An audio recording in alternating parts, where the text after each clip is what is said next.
Extra thick. Oh, all right, have we started here? Okay. Looks like we've started the call, and I have with me Jack Angstreich, if you'd like to say hello, Jack. Hi. And I also have some other people on the call. My buddy Bantu, who's going to be leaving us to go and play baseball like a real man soon. Someone has to do it. We also have hold on, I always do this. My voice comes, the second voice comes. Me and technology, you know, I am a typical professor in some ways. Where you didn't mute the window? Yeah. So I also have Friended, who's another good friend of mine at this point. We've had several long conversations, and he also talked to Jack separately. So I thought it might be cool to have somebody who's spoken to both of us before on the call, and you're interested in getting to the bottom of this as well, right? Friended, Adam? Yes. Sorry. I was in the chat. Thought you were done with me. Yes, I am. You guys call me Adam if you prefer. So there's also Voltaire, who took part in another debate recently. That was the ANCAP versus status debate. Do you want to say hello? What's up, people? And Can I call you Maria Rue? There's also a chap called the List here. Do you want to say hello? What should I call you, Mr. List, or? List will be fine. You can choose between those two. I have no preference. Yeah, and the whole reason that we have a range of people here is that this is just going to be hopefully a friendly and cordial discussion. It's fair to say that communication between Jack and myself has not been that friendly so far, but the idea of this chat is to try to get to the bottom of where exactly we are disagreeing, because I found myself struggling to pinpoint exactly how can I put this? I have a specific understanding of the labor theory of value that comes from the reading that I have done. And since we had the debate, I have gone back, I have read more or less all of Volume 1 of Capital again, on and off, over the past week. I've also I've consulted kind of the secondary literature on this as well. And I feel like my understanding of the labor theory of value diverges pretty sharply from Jack. So one of the things I was hoping to establish in this discussion was exactly where our understandings diverge, where Jack's understanding diverges from the literature that I have consulted as well, and also why, in my view, I guess the subjective theory of value, or marginal utility, how the version of value that is based on people wanting things as opposed to intrinsic value, how, in my view, those are fundamentally incompatible, and why it seems that Jack doesn't accept that very standard definition, which is, has been the accepted one for a lot of time. So the way I wanted to do this is I wanted to actually pull up a number of different quotations. We'd started to do this on Twitter. Let me just pull this up. Can everybody see that now? Has that come up in the window? I can. Yeah, I see it. Yeah, that's come up in the window. All right. So let me have a look then of the first one. I had a number of. Okay, so let me pull up this one. This was the definition that I found in basically the Routledge Dictionary of Economics. It came up. It was part of my university library collection. It says the labor theory of value is one of the oldest value theories, suggested even by Aristotle, but not clearly expounded until the classical economists made it a central feature of their theory. Both Smith and Ricardo attempted to relate long-term equilibrium value to the labor input of production, but Marx is the best known as the adherent of this view. Labor theories have a variety of forms. Smith's three versions were labor quantity, that is, the value of a good is proportional to the amount of labor needed to make it. Labor command, the value of a good is proportional to the amount of labor of others obtained in exchange. and labor disutility theory, that is, value is proportional to the toil and trouble incurred in production. Neoclassical economists firmly dismiss such theories in favor of a marginal utility approach. Jevons stated that once labor is expended in production, it no longer enters into value, but is lost, quote unquote, and gone forever. Now, that I see no trouble with that basic definition there. It makes perfect sense to me. But Jack, I would like to hand it over to you to give what is your response to this dictionary entry? Is it correct? Is it incorrect? What does it get wrong, etc.? Well, it doesn't really talk about Marx's theory there. It just says that Marx held a labor theory of value. It doesn't actually describe his theory. Okay. What about the statement from Jevons that in marginal utility, that once labor is expended in production, it no longer enters into value, but is lost and gone forever? Would you agree that that is a flat contradiction of the labor theory of value as defined by Marx, Smith, or Ricardo? Not of Marx, no. Okay, all right. Okay, so we're getting somewhere. So you're saying that in Marx, labor is also lost and gone forever? I mean, how exactly does it not contradict Marx? I'd just like you to elaborate. But Marx doesn't understand value in the way that Jevons does. Marx does not understand value. Okay, can you? If I could just make a quick suggestion here, Sure. Jack. When you make a statement like that, for the sake of conversation, it might be a lot more helpful if you expand on it a little bit more, rather than just saying they understand it differently. Can you just explain how a bit, because it's really going to save us about 15 questions to getting to what it is we need to understand to move the conversation forward. You're asking how Marx understands value? Well, you said Marx and what was it, Jevons understand it differently. Okay, just leaving the statement there doesn't really help. Right. Yeah, so is your question, how does Marx understand value? Yes. Yeah, so Marx... It's not that I'm asking the question, I'm making the statement, like, really, just go ahead and volunteer that. Don't wait to get asked. Because it's like, it's a one line, and it just leads to this never-ending series of, okay, no, we need more specificity. We want to have a discussion, right? So your question is, what did Marx mean by value, right? Sure. Okay. Well, so historically, right, the labor theory of value was developed to explain equilibrium prices. It was observed, right, if you were to plot, let's say do a scatter plot on a graph, plot market prices for a given commodity, say a loaf of bread, that there would be oscillations that were dictated by fluctuations in supply and demand, right?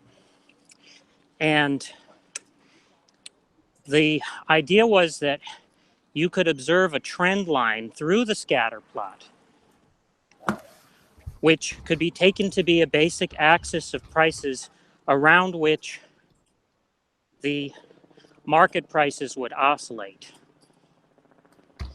So supply and demand would be taken to be orbiting, you might say, around a center of gravity, which is what Smith called natural prices, which I think Ricardo sometimes called natural prices and sometimes called equilibrium prices, right?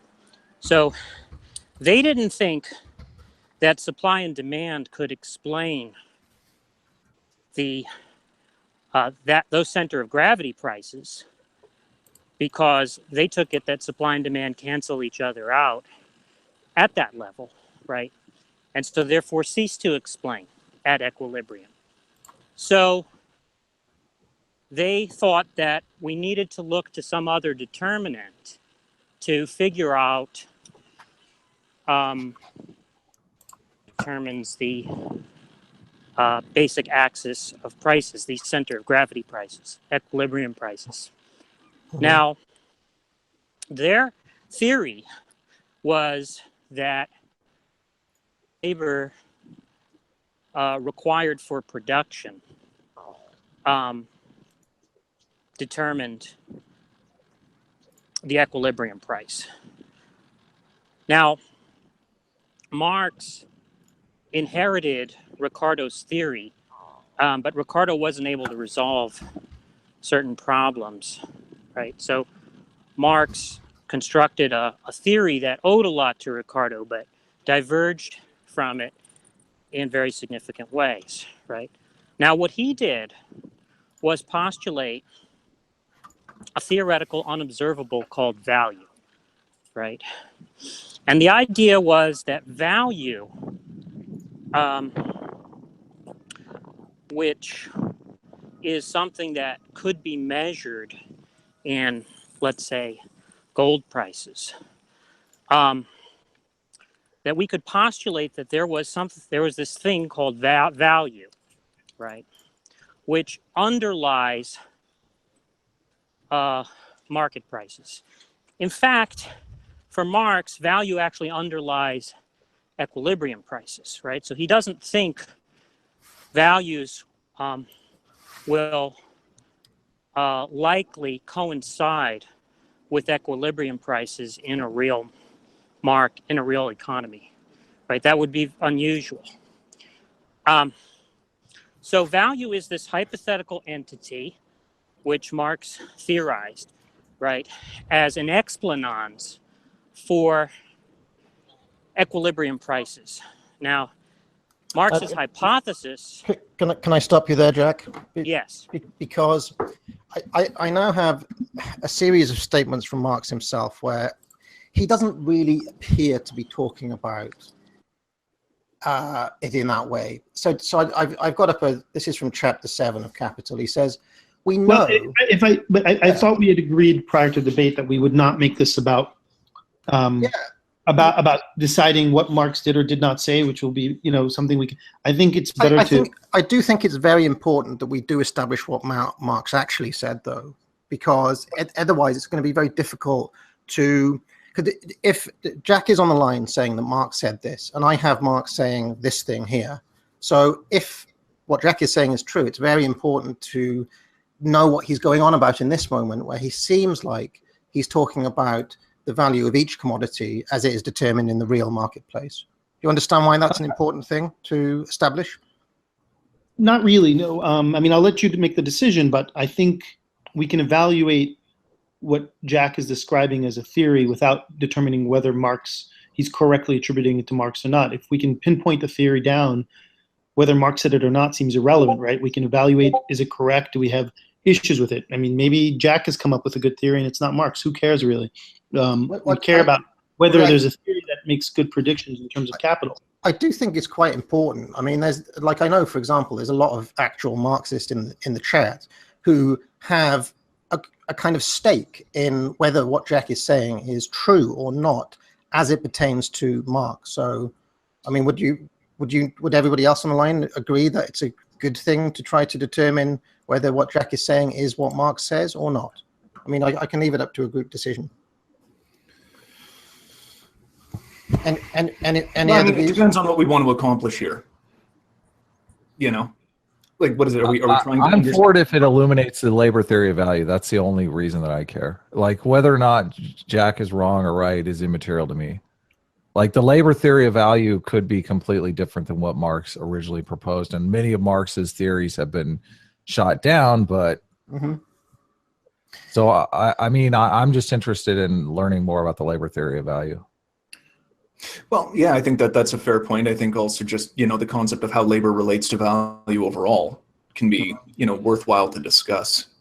So if you're bringing in something, Dr. Agent, that has to do with illuminating the labor theory of value, I think it's completely valuable. If you're just bringing in to say, no, that's not what Marx meant, he meant labor theory of value is... Well, it's important vis-a-vis this idea that Javens, who I quoted at the start, says that in the subjective theory of value, the labor is lost.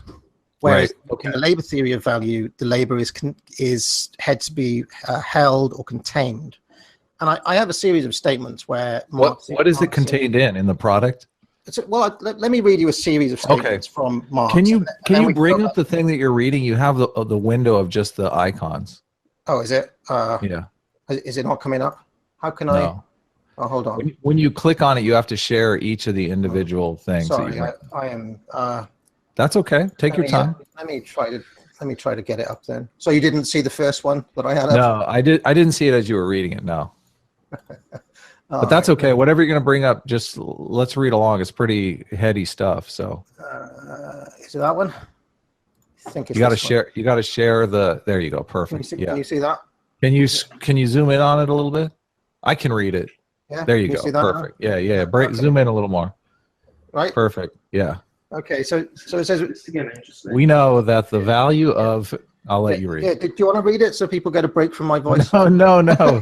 It's the English voice that sounds very authoritative. Okay. Okay. So I have this dumb California accent nobody wants to hear. So this is Marx. He says, we know that the value of each commodity. Now, note that he doesn't say the value of each commodity as it relates to equilibrium prices. He says, we know that the value of each commodity is determined by the quantity of labor expended on and materialized in it, by the working time necessary under given social conditions for its production. This rule also holds good in the case of the product that accrue to our capitalists as the result of the labor process carried on for him.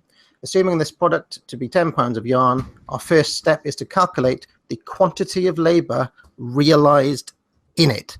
So do you see by his wording, he clearly means that the amount of labor stored in a given item is giving it its value. And this is not just like a one-off here. He says it like, here's another quotation. All of these are from, if anybody's interested in finding them, in chapters 6 and 7, where in volume 1 of Capital, which is really where he talks about this stuff. He says, the labor required for the production of the cotton, the raw material of the yarn, is part of the labor necessary to produce the yarn and is therefore, quote, contained in the yarn. The same applies to the labor embodied in the spindle, without whose wear and tear the cotton could not be spun. And here he is again. It says, and this is him talking about how wages are calculated here, okay? And I've got a number. How many more of these have I got? We get it. We get it. Do you have a Jack? Is this your understanding of labor theory of value, that the actual labor is contained in the product itself? And there's a couple more here. Just to, I really need to establish that this is how Marx is really talking about real products here. He says, in order that his labor may reappear in a commodity, he must, before all things, expend on it something useful, on something capable of satisfying a want of some sort. Hence, what the capitalist sets the labor to produce is a particular use value, a specified article. So you can see clearly here that he thinks that the labor is reappearing somehow as a facet, an intrinsic facet of the object of the commodity itself. Okay, and this is the final one. This is a longer quotation. He says, one consequence of the peculiar nature of labor power as a commodity is that its use value does not, on the conclusion of blah blah blah, immediately pass under the hands of the former. Its value, like that of every other commodity, is already fixed before it goes into circulation. Okay, so Marx sees value as being fixed. He sees it as being intrinsic. He sees it as, I guess, a commodity as being imbued with a certain amount of labor time that has gone into it. Okay, its value, like that of every other commodity, is already fixed before it goes into circulation, since a definite quantity of social labor has been spent upon it. Okay, so I'll just stop there, because to me that makes Jevons's objection seem absolutely valid, and it seems like the subjective theory of value absolutely contradicts the labor theory of value. So whether we agree with one or the other, I would say it makes logical sense for those two things not to agree. They are opposed definitions. So what's Jevinson's objections? Once again, I'll get Jevons back up. Can you see this? Can you see that? No, you got to share the quote.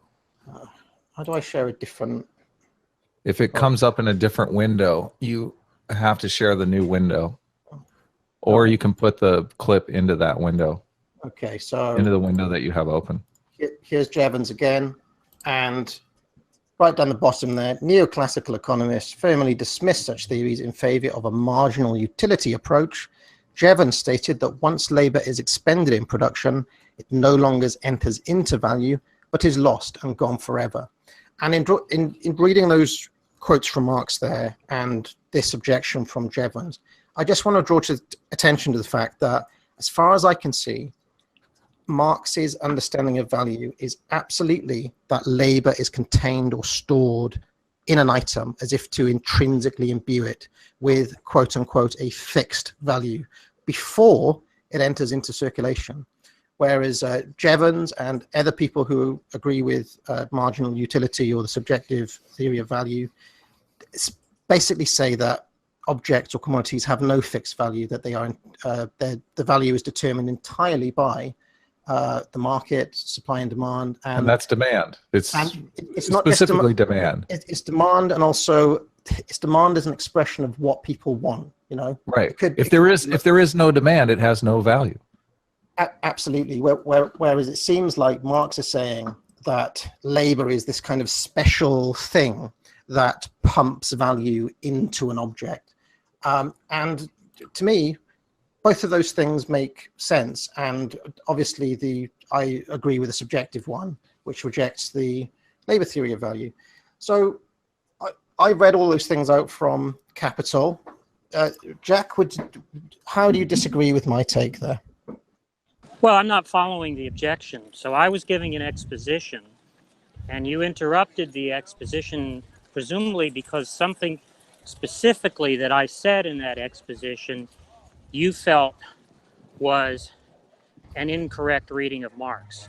But I'm not clear on what it was that I said in that exposition, right? That you think that was a misreading. What was it that I said? Well, it's really that when you read Capital, it's not really clear at any step of the way that Marx is making this distinction between long-term equilibrium prices that you're talking about and individual products. Like I've got some other examples here where he specifically goes through like the cost of a length of yarn. He's going through like individual numbers on the actual market. He's talking about the individual factory owner who runs this. Okay, now that doesn't seem like he's talking about long-term equilibrium prices.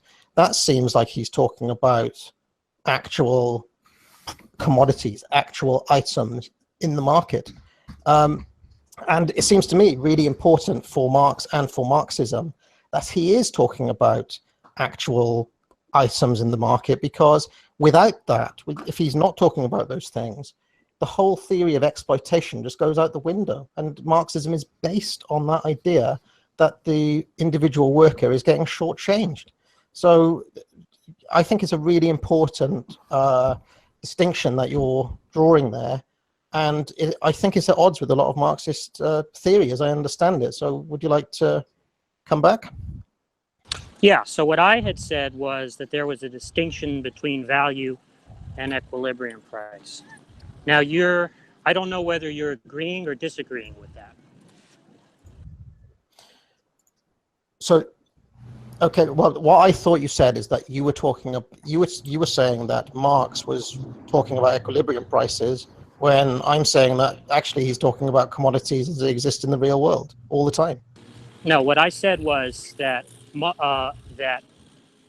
Ricardo and Smith, right, thought that equilibrium prices were seeking to explain equilibrium prices in terms of quantity of labor expended in their production, right? Now, what I said was that Marx made a distinction between equilibrium prices, although he didn't use that term,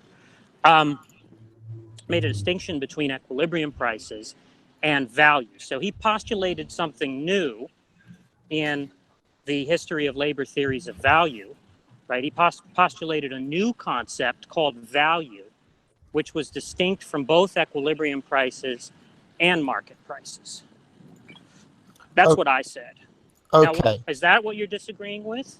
Okay, so no, I accept what you just said, and what I'm saying is that his concept of value is completely at odds with what Jevons said in the original quotation.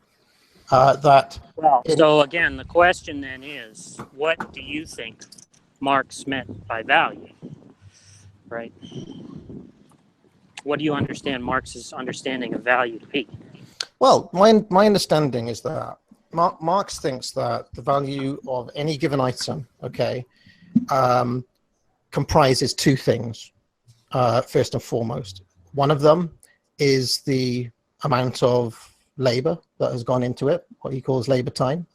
And the other thing is what he calls reproduction.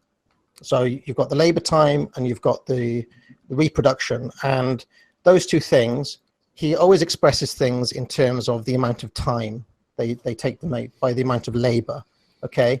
And in Marx, seemingly, prices are always an expression of that intrinsic value, okay? But he always takes it back to labor time because he thinks that that way of doing it helps to make clear the ways in which the capitalists are screwing the worker, essentially, okay?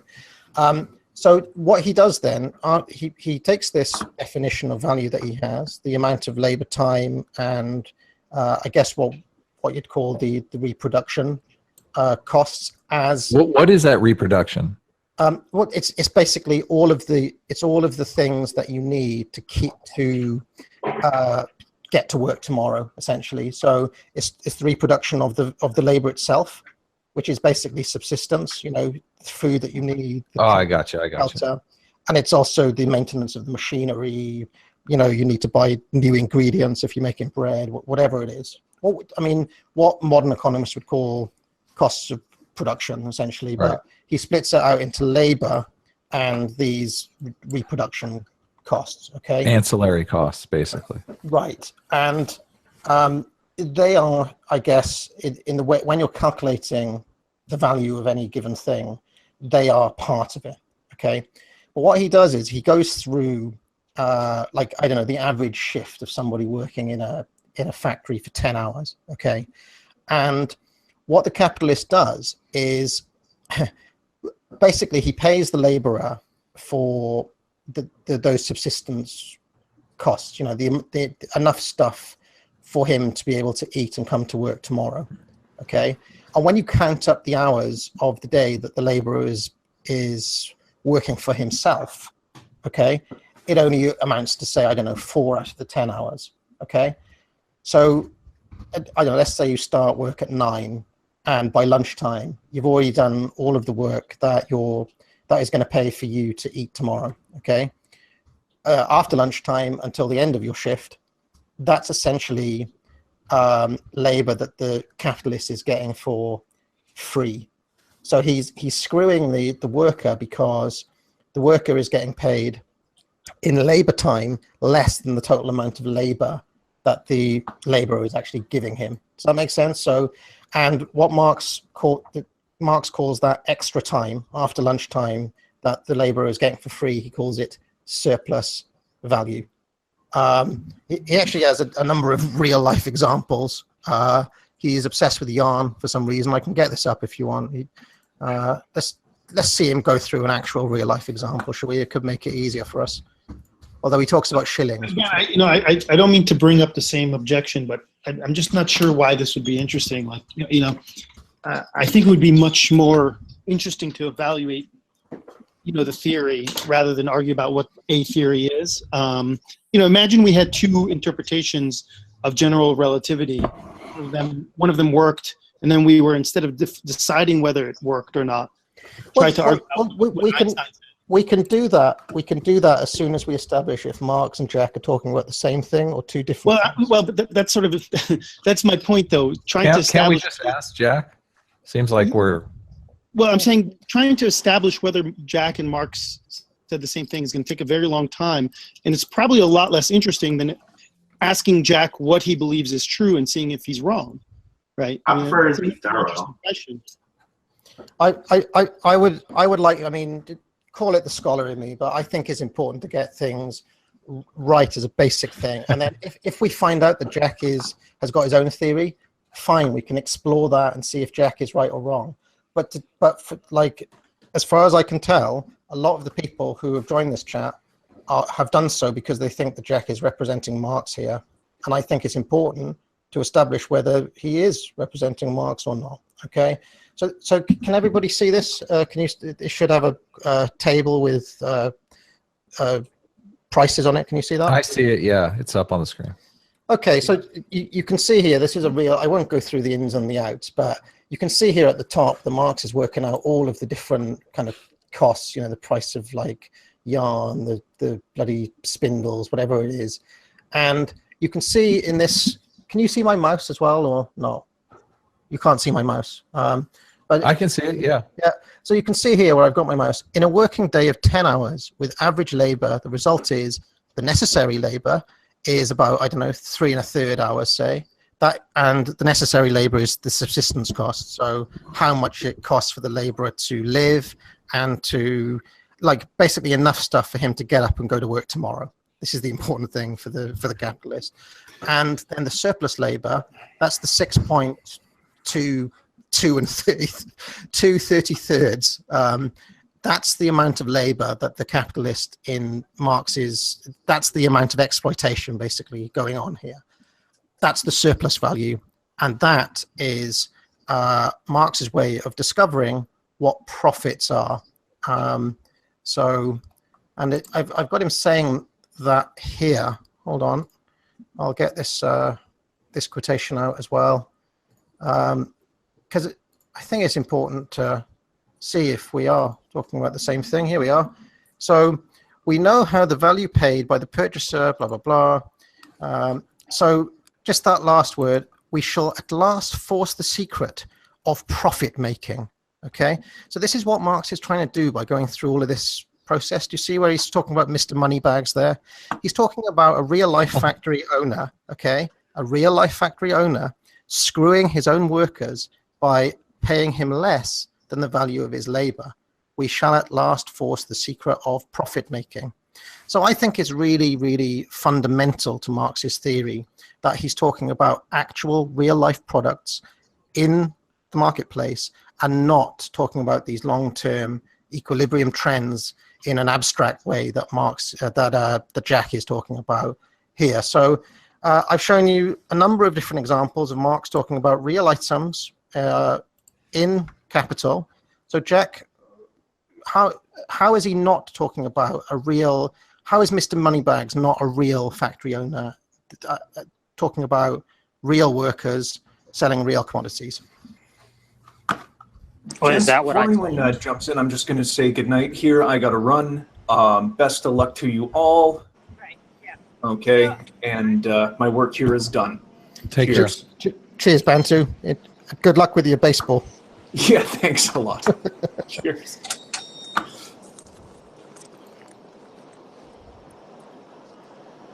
Jack?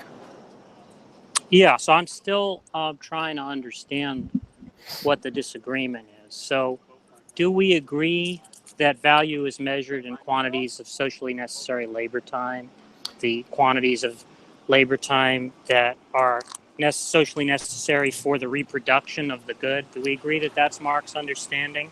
Yep. I agree that he measures everything in socially necessary labor time. And Okay. he does this to prove exploitation. Now, do we agree that the formula for the the formula for the value of a commodity is C plus V plus S? Yep. Okay. Now, What is the C plus V plus S, just for those of us following along? C hold on, is I've got it constant here capital. Is what? C is constant Constant capital? Okay. Right. Constant capital refers to basically capital goods, which are inputs in the production process, at least on Marx's understanding. Right? They come That in would be the, different forms. the reproduction stuff, the ancillary? I don't know what academic agent was talking about with the reproduction, but he's got it here. I've got an example up on the screen so that people can follow along. So constant Right. cost plus value plus... So constant capital is going to be, I mean, the simplest explanation of what it is will be basically things like buildings, machinery, tools, raw materials, energy inputs, and other inputs into the production process that are necessary for production and that get used up in the production process but don't actually contribute physically to the finished form of the commodity, right? So that would be things like lubricants or soap that we need, for production, right? So and that's V is C, the labor. right? V is what Marx calls variable capital. Okay. And variable capital is roughly equivalent to the, well, I guess you could say it's the average wage. Uh-huh. Now, C and V, right, are both measured as having values themselves, right? Because when Marx says that the formula for value of a commodity is CV plus S, and S is surplus value, which I can explain in a moment, right? When Marx says the formula for the value of a commodity is C plus V plus S, what he's saying is that the value of a commodity will be determined by the value of C plus the value of V plus the value of S. If you add up the values, those three values, right, you get the value of the commodity. And has that been tested? Has that been tested over time? Well, again, I don't think there's a direct test of that claim, right? Okay. The theory is an ensemble of propositions, right? Not all of which are individually testable, but you can test the predictive implications of the theory as a whole, right? And that's where the empirical part comes in. Right? So it's obviously the case. Now, what surplus value is, just to clarify, right, is the differential between the amount of value that the worker produces in the course of a workday and the amount of value and the value of his wage, right? So the idea is that he's paid for a wage for his capacity to work an 8-hour day, let's say, and that wage is going to be a smaller sum of value than the total amount of value that he produces in the 8-hour day. And so that additional value produced by the worker is what Marx understands the S, or surplus value, to be, right? Now, I think it should be clear then that if we agree that value is determined by quantities of socially necessary labor time, and that the formula for value of a commodity is C plus V plus S, right? S is not a cost, right? So it's not the case that Marx held a cost of production theory, right? Unlike presumably Smith and Ricardo, Okay. right? Mm-hmm. So for Marx, value is going to be something different than it is for Smith and Ricardo. Okay. Okay, so now what's the point at which we're disagreeing then? Because I'm not, if so- you're agreeing with all that, I'm not understanding what you're saying So that you think is contradicting what I'm saying. So even if you define value in this way, including the surplus, okay, you're still saying that the commodity is imbued with a certain amount of value because of the work that has been put into it. Whereas if Jevons' claim is directly the opposite of that. He says that no matter the amount of work you put into it, it's lost. The object exists in and of itself, and the value can go up or down just depending on. But when what's in Marx different parts. says the value is determined by quantities of socially necessary labor time, what is it that you think he's referring to there? See, because what I was saying is that values are a theoretical unobservable that Marx posits, right, as a way to explain equilibrium prices, right?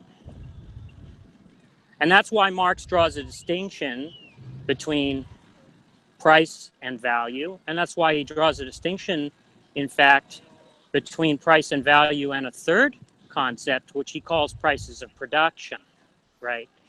And prices of production will coincide with equilibrium prices for Marx, but prices of production are not the same thing as value. So, okay, the reason that it's the reason that the Jevons claim is completely contradictory to that is that Marx is saying that there is a value, okay, whatever the good is sold at, it can either sell above value or below value, okay? Right. It can either sell greatly above value or greatly below value. Whereas in the subjective theory of value, there is no intrinsic value. An item will sell at whatever it sells at, and that is the value it is, okay? Well, you're talking about market prices there, right? No, I'm talking about they define value, okay, as not being intrinsic in any way. But when you say value, are you talking about market prices? No, I'm talking about what they define value as, something that people want, as an expression of. So you're talking about value is a psychological state. Is that the idea? It's yeah. I mean, it basically is I mean, what else could the subjective theory of value be? They think that an object has no intrinsic value. Like, you could work on it for 10 days or 2 minutes, and the value of the object has no relation to the amount of work that was put into it. Whereas yeah, go ahead.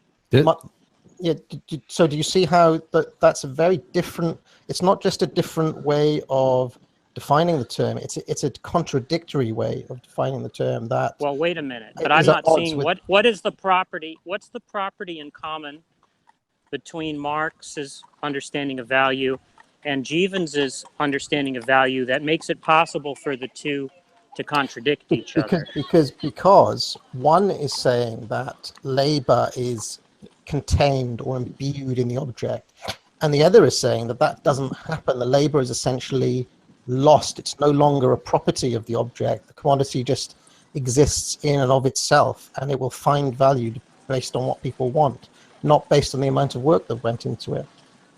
I believe, and let me know if I'm right, Jack, but doesn't Marx get around this by saying certain objects aren't reproducible?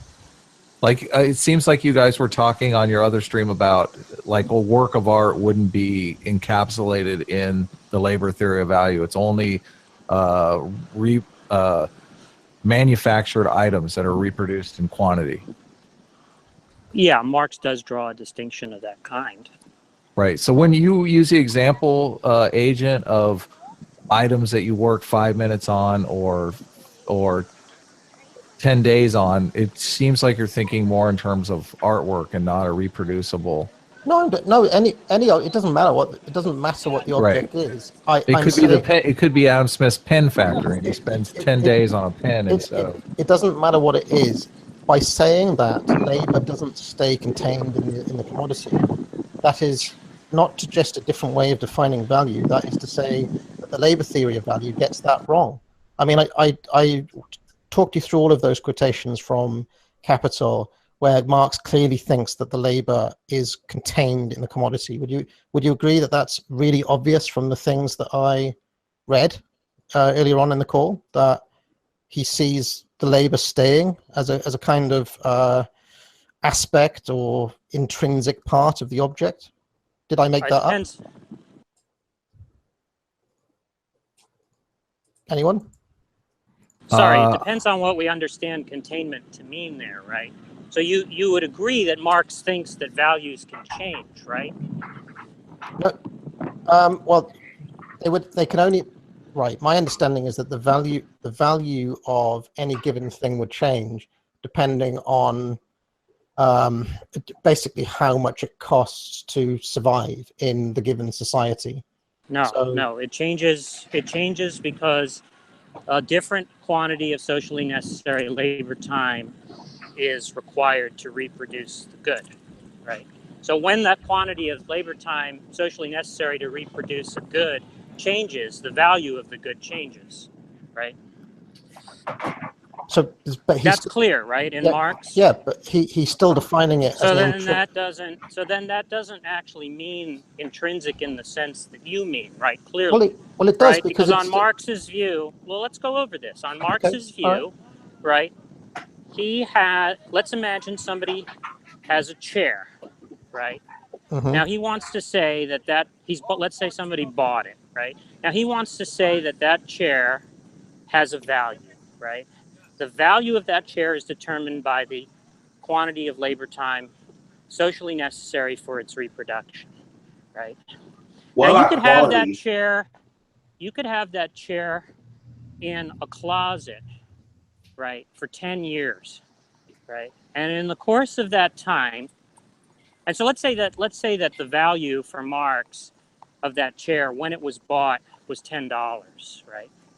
Now, you can have that chair sit in a closet for 10 years, and in the course of that time, there will be advances in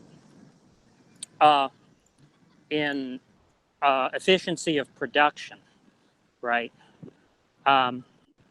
Which will make it possible to produce those same chairs with less labor time on average, right? Well, if that happens, right, that means the value of the chair will change. And so in 10 years' time, the same chair, even though it suffered no depreciation, right, didn't rot, the wood didn't start to rot, or it wasn't, used or damaged or anything, right? It was just as good as it was on the day that it was bought, right? In 10 years, it'll be worth $5, right? Now, it's clear that Marx held a view like that, right? You don't dispute that, right? That he thought that values could change, right? So then I'm not understanding what you think the containment and intrinsicality of value is on a view like that. Right. Well, because it's still the thing that is determining the value, whereas in the Jevons in the Jevons definition, okay. But you see, again, I'm trying to understand what, right? If I were to change the words, right, and say schmalue, right? So Jevons understands value to be determined by, I don't know, desire or something like that, right? I don't really understand the concept, but whatever. Jevons understands value to be determined by desire. And somehow, is the idea that somehow value determines price, market price? Is that the idea? Or is value the same thing as market price? No, but the market price is an expression of, I guess, it's not an expression of one person's wants. It's an expression of many, many, many people's wants. Okay, so hence, if lots and lots of people like a given thing, it will find a certain price, and then you get to supply and demand. So is there some way to independently determine, independently measure people's subjective states apart from price expression in prices?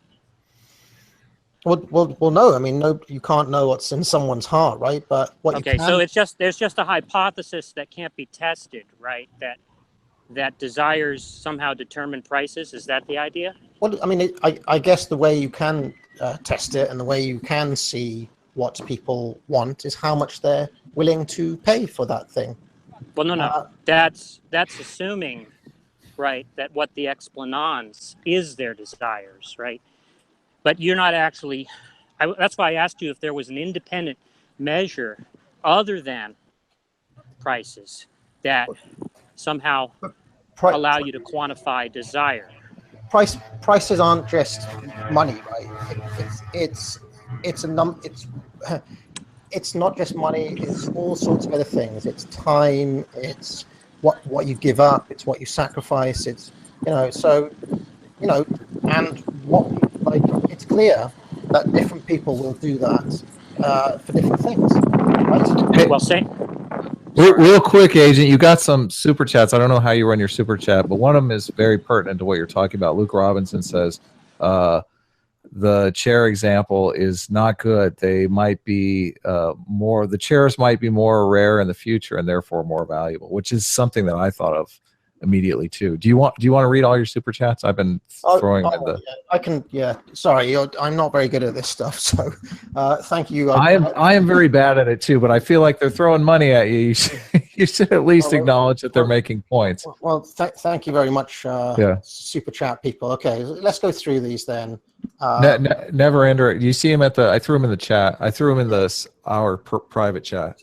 Cheers. Okay, so Luke Robbins, he says, "Oh my God, this chair example is not very good.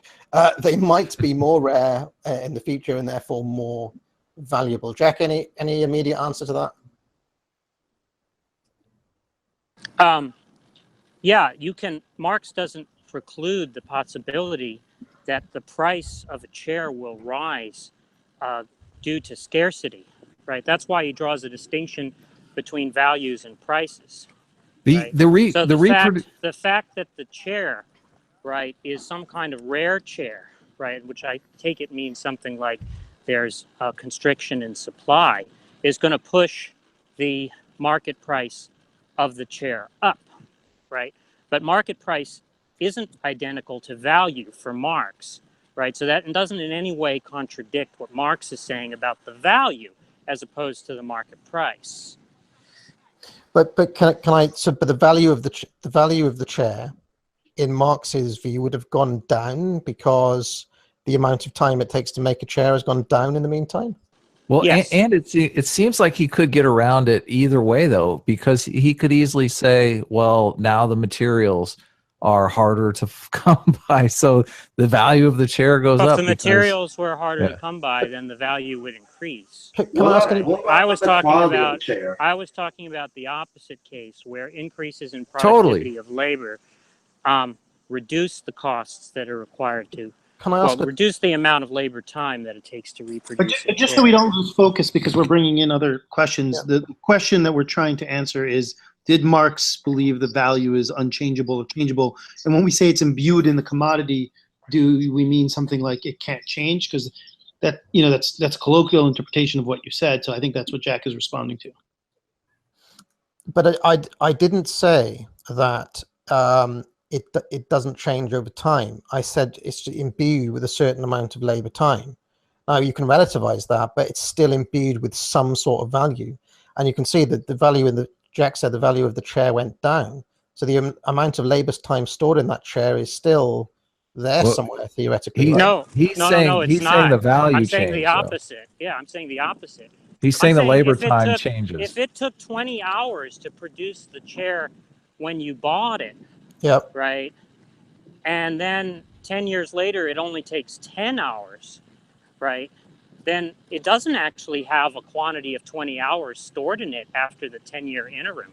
It only has 10 hours stored in it, right? So for Marx, it's clear, given that example, that when he talks about value, that's a relational property, right?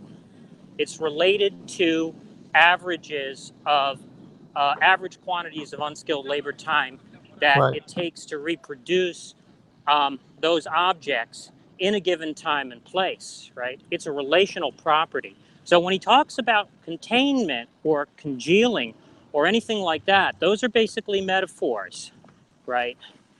And they don't actually, it's a misreading to understand them to mean something like intrinsicality, right? Or some kind of non-relational property. Okay, so I've got two questions, but Luke Robbins himself has come back and he says, well, you got a bunch of super chats. I stocked them up from the top. So, there's first never ender is surplus is old hat, get with the times, read some modern manufacturing books. You are talking about practices 50 years ago. times have changed. Neverender says his logic is antiquated. Luke Robinson's. Why are we wasting time on this nonsense? I mean, these are really not. These people paid money to enter the conversation here. Let's respect them. Yeah.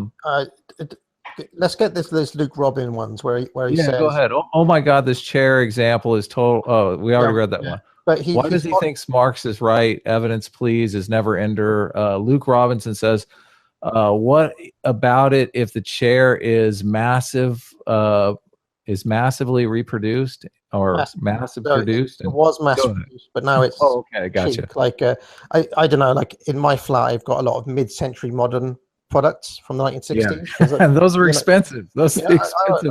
I'm that sort of hip dude, you know. I do live in on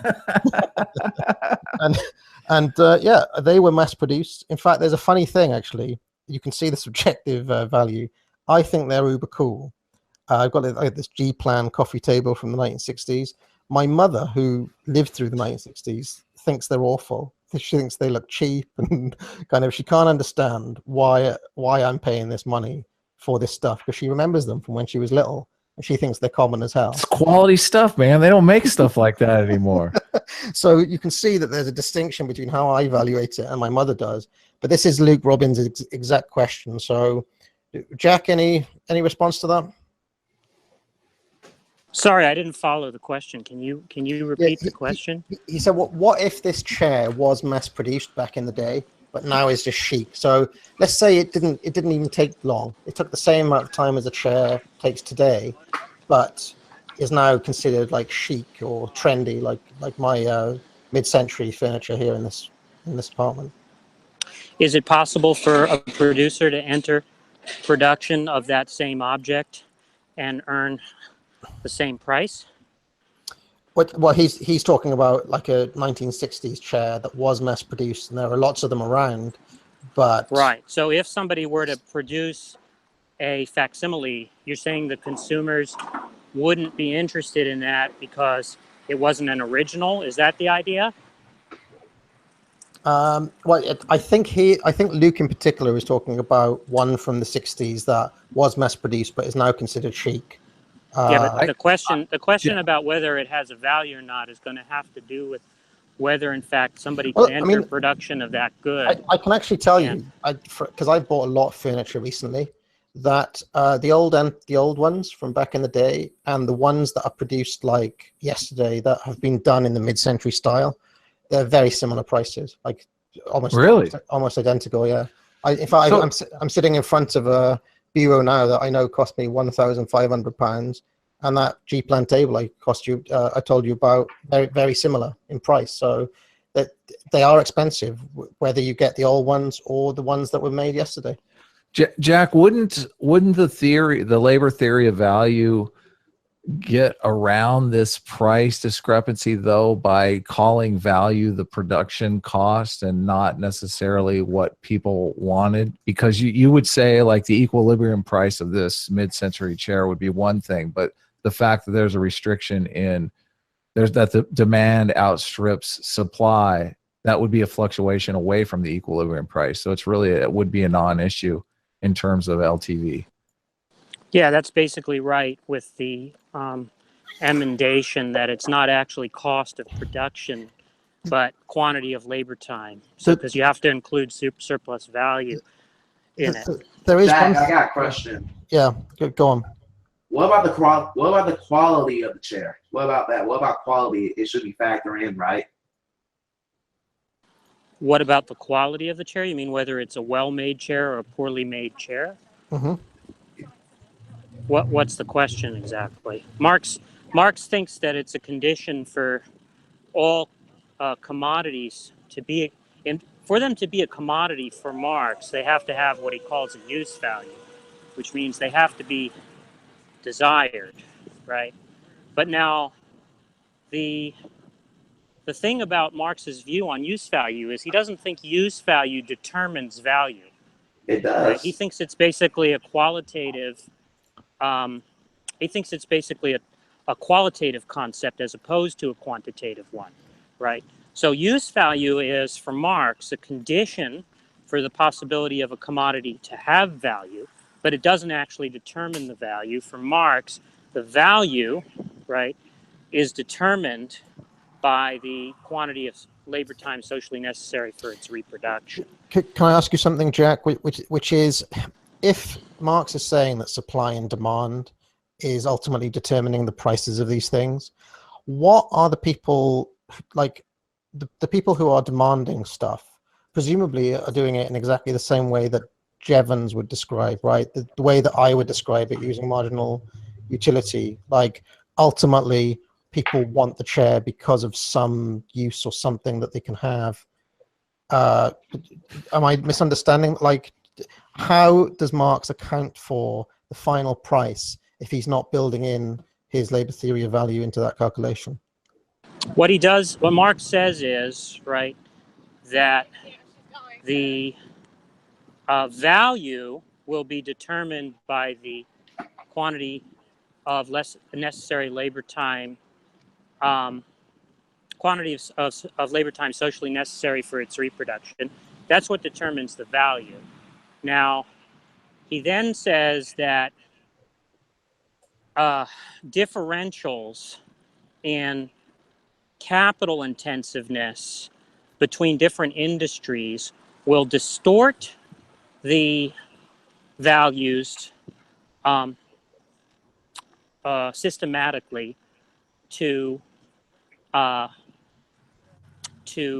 equal the equilibrium price. He calls those deviated values, or those deviations from value, production prices, right? So he thinks production prices, which are determined by the equalization of the rate of profit, right, cause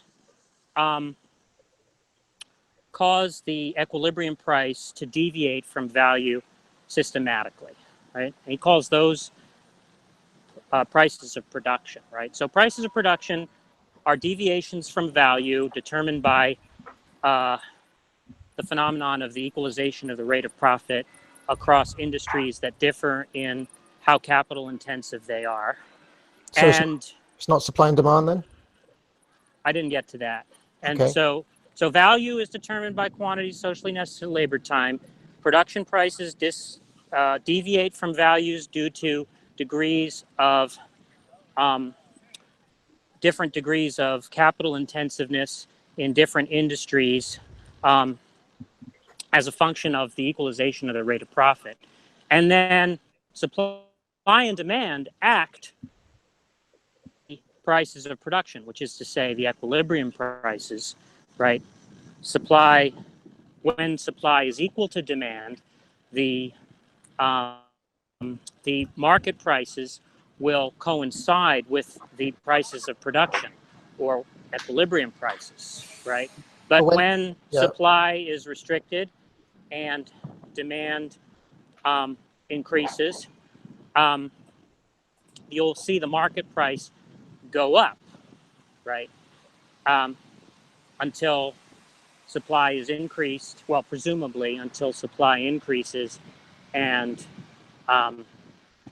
to meet the demand, at which point the higher price will fall to its value if the quantity is equal, the quantity of the good is equal to the demand. Yeah, okay, I understand all this. What I don't understand is, when Marx says demand, does he mean how much people want something in the same way someone using the subjective theory of value would? Oh, Hello? sorry, that's quite possible. It's quite possible that so you're saying that Marx understood the prices of things to work in the same way that people think in marginal utility. And I wouldn't be surprised if he would. I mean, he didn't comment on marginal utility developed after he had published Volume 1 of Capital, right? So I don't know what Marx would have said about it had he commented on it, right? It seems to me I don't see any prima facie reason why Marx would have to say that market prices deviate from equilibrium prices for the same reasons that marginal utility theorists might give. I don't take a position on that, right? But the point is that Marx thinks that what explains the equilibrium prices, right, are going to be in the last analysis differences in the quantity of socially necessary labor time, as influenced by differentials in the rate of profit across different industries, and obviously there can be other factors too that cause prices to deviate. If there's a monopoly element, right, that will also cause prices to deviate. Can I ask another question then, which is, if Marx believed that supply and demand dictates prices in the way that you've just outlined, why does he take such pains and efforts to talk about calculating the price of yarn in this example that's been on the screen? Oh, that's because in volume 1, Marx basically assumes that values coincide with market price. That's the general framework of that volume. Right? Okay. In volume 3, he starts to introduce further mediations, right, which will explain why values don't actually coincide with prices, and so that's where you get his discussion of prices of production. And then, ultimately, when you introduce that mediation, it makes possible to understand what explains what supply and demand are actually acting upon, on his view, which are the equilibrium prices, right? They're basically pushing the market price above or below equilibrium. All right. So a couple of things. First of all, it seems like we've been joined by General Pinochet. Who is this? Who's just joined the chat here? Want to say hello? Oh, it's me. It's me, Lewis. Hi there, Lewis. Welcome. And I do have another couple of these super chats that I should read. It's Luke Robbins again. He says, what he is talking about is calculating the costs of a product. That isn't what you should charge for this. How can he not understand this? And then Neverender says, too much talk, not enough action. I'm going back to learning C++. So there we go. So he's kind of quoting Elvis in a way there. Okay. Interesting enough. Read the end. The end is important. For Scotty M, because he made a good point about the labor theory of value. He gave a scenario in which you got two different groups. One is they're trying to build a bridge, right? One group decided to build a bridge, like it has more people, there's more workers there, but decided to build the bridge out of paper. While the smaller, then you have the other group number 2, which is far smaller, but they use high-tech resources, metal, wires, stuff that are very durable. Now, according to Marx analysis, the paper bridge would be more viable than the more high-tech bridge built by the other group.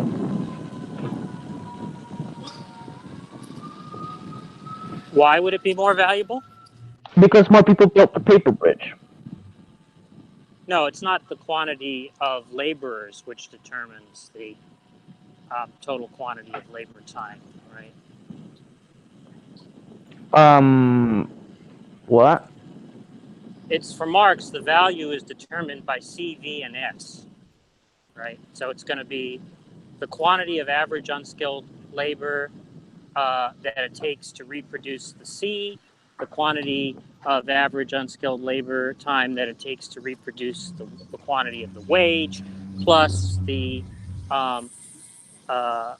amount of, depending on what the rate of surplus value is, the amount of surplus value that the worker produces in the course of that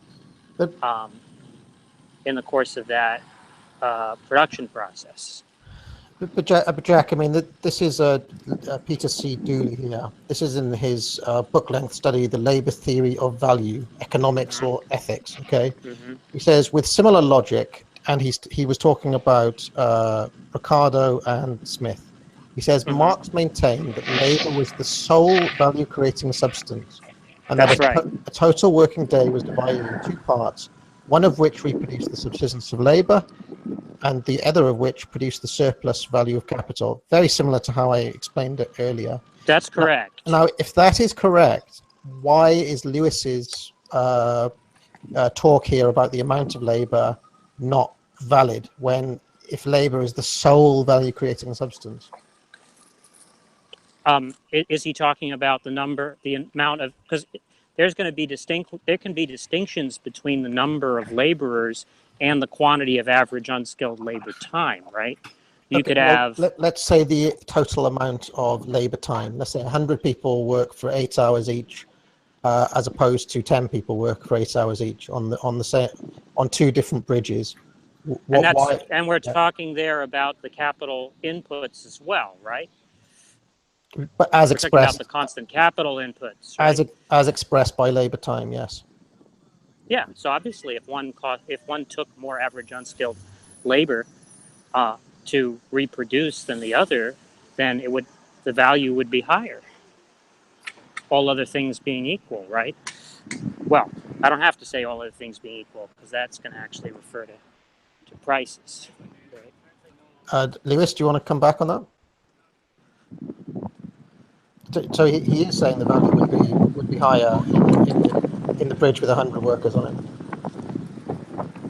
But again, we're talking about averages there, right? We're not talking about any specific amount of labor for one bridge, right? We're talking about the average quantity of labor. The average quantity of labor to make bridges in the world right now, say. Yes, that's right. Yeah.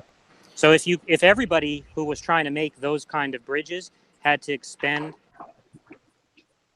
that much labor time to do it, yeah, then that would be the value. Okay. Well, does anyone have any further questions? Then I can have a look at the chat here. Does anyone have any questions in the chat? I am now looking at the screen for the first time. Anybody with us got any further questions here? I still don't know if I completely buy whether, I mean, I still haven't really changed what I think here, but at least it's becoming a little bit clearer. We went over it, right? So what I'm still not understanding, what is the disagreement that I didn't address? Well, that Marx, as I've put on the screen there, defines the sole value-creating substance as labor. Okay. Yeah, but I didn't say anything that denied that, right? Okay, so we agree on that. And what I'm saying is that in the subjective theory of value, it rejects that idea because it doesn't see the labor as being the thing that creates value. It sees value. Wait a minute. I'm not seeing how you aren't equivocating on value there, right? Well, because when Jevons says value, right, he doesn't mean what Marx means by value, right? Clearly. What he does. So what you said that value, what you said he meant by value is something like desire, right? And so Marx isn't saying that the desire that people have for commodities is determined by the quantities of labor time socially necessary for their reproduction. So I'm not seeing where there's a disagreement. Because he's saying that the object itself is imbued with a certain amount of labor, and Jevons is saying that doesn't exist. So regardless of how he defines value, he rejects that principle. So you're conceding then that they are not talking about the same thing when they're talking about value. Right? Well, I actually think that Marx is very concerned with the price of objects in the real world, because if he wasn't, his theory of exploitation would be completely. It's not an answer to my question, though, right? Are you understanding value to mean the same thing in Jevons's case and in Marx's case, or not? It doesn't really matter, because Marx is ultimately describing a process by which let's just get clear on this. Let's just get clear on this point so we can put it aside, right? You're agreeing, right, that Marx does not mean by value what Jevons means by value, right? We agree on that, right? I think they're both. I'll just be very clear. I think they are both explaining the same Okay, phenomenon. well, we can get to that, but before we do that, we need to clarify the terminological issue, right?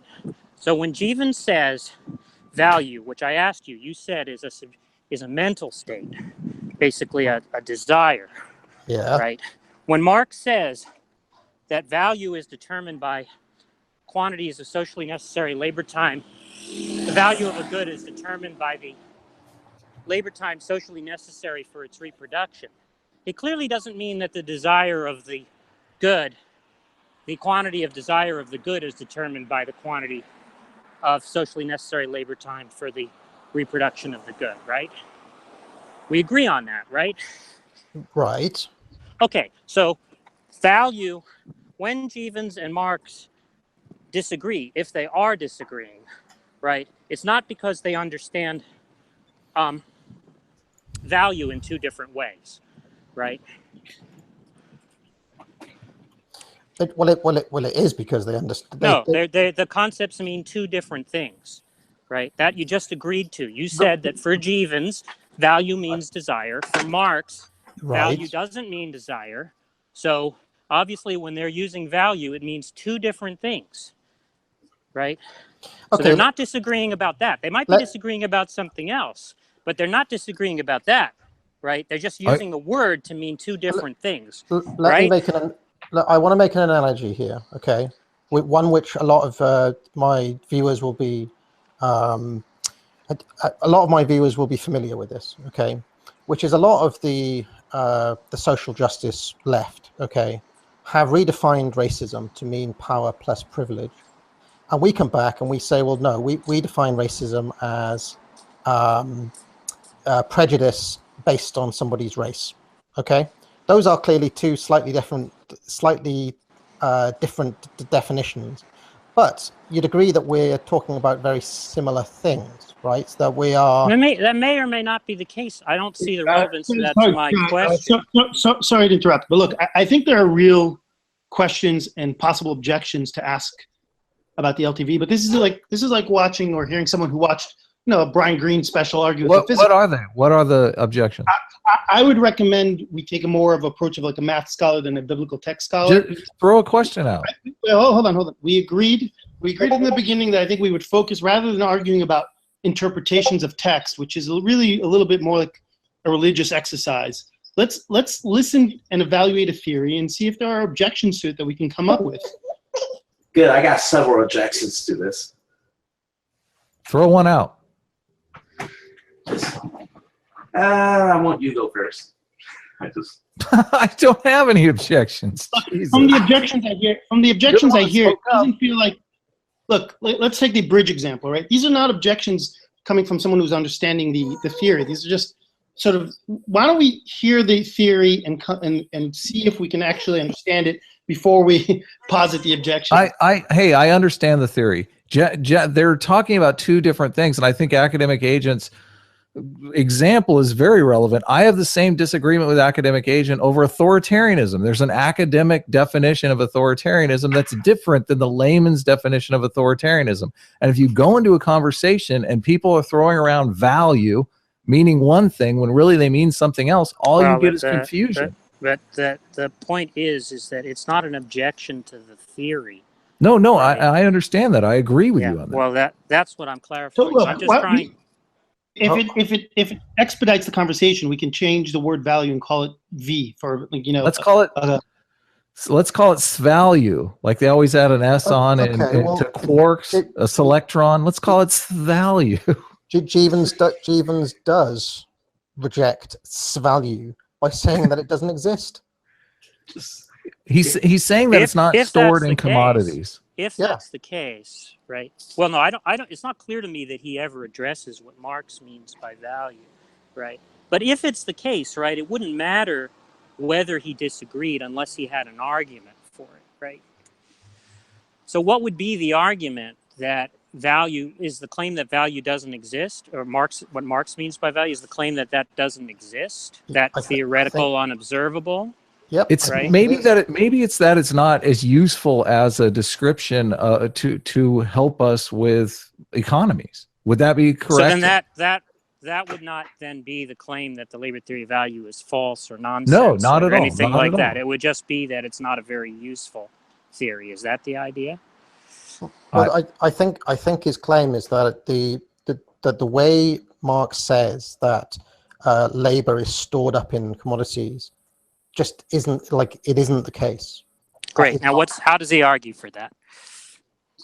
What he argues for that? He argues for that by maintaining marginal utility, which says that No. That doesn't show, right? That doesn't show that value, right, as Marx understands it, doesn't exist and doesn't explain equilibrium prices, right? That wouldn't show that, right?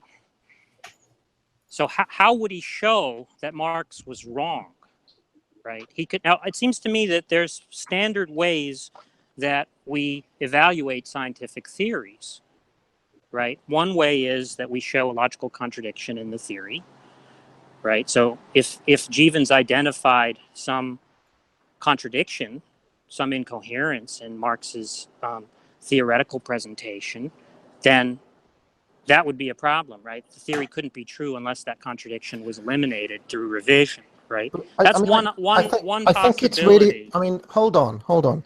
I think it's really important. I mean, in traditional logic, okay, you have premises and you have conclusions, okay.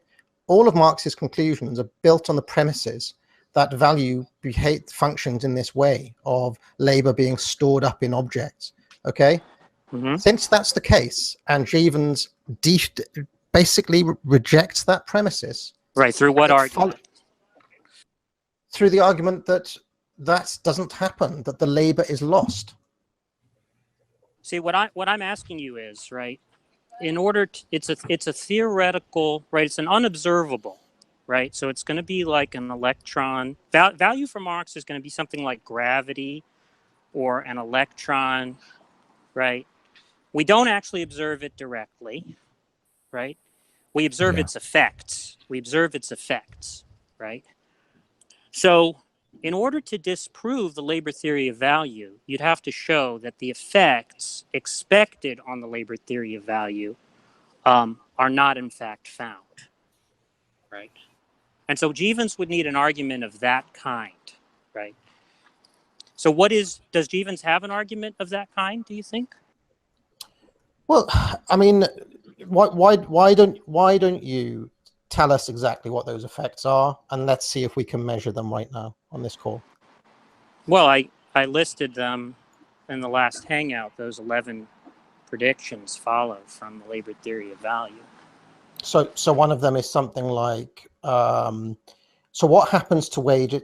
I seem to remember that one of them is about wages, what happens to wages over time, right? The wages, that the amount of labor time is going to go up or going to go down over time, and so workers end up getting paid less or getting paid more. What happens? Workers get a declining share of total value produced in an economy as a secular trend.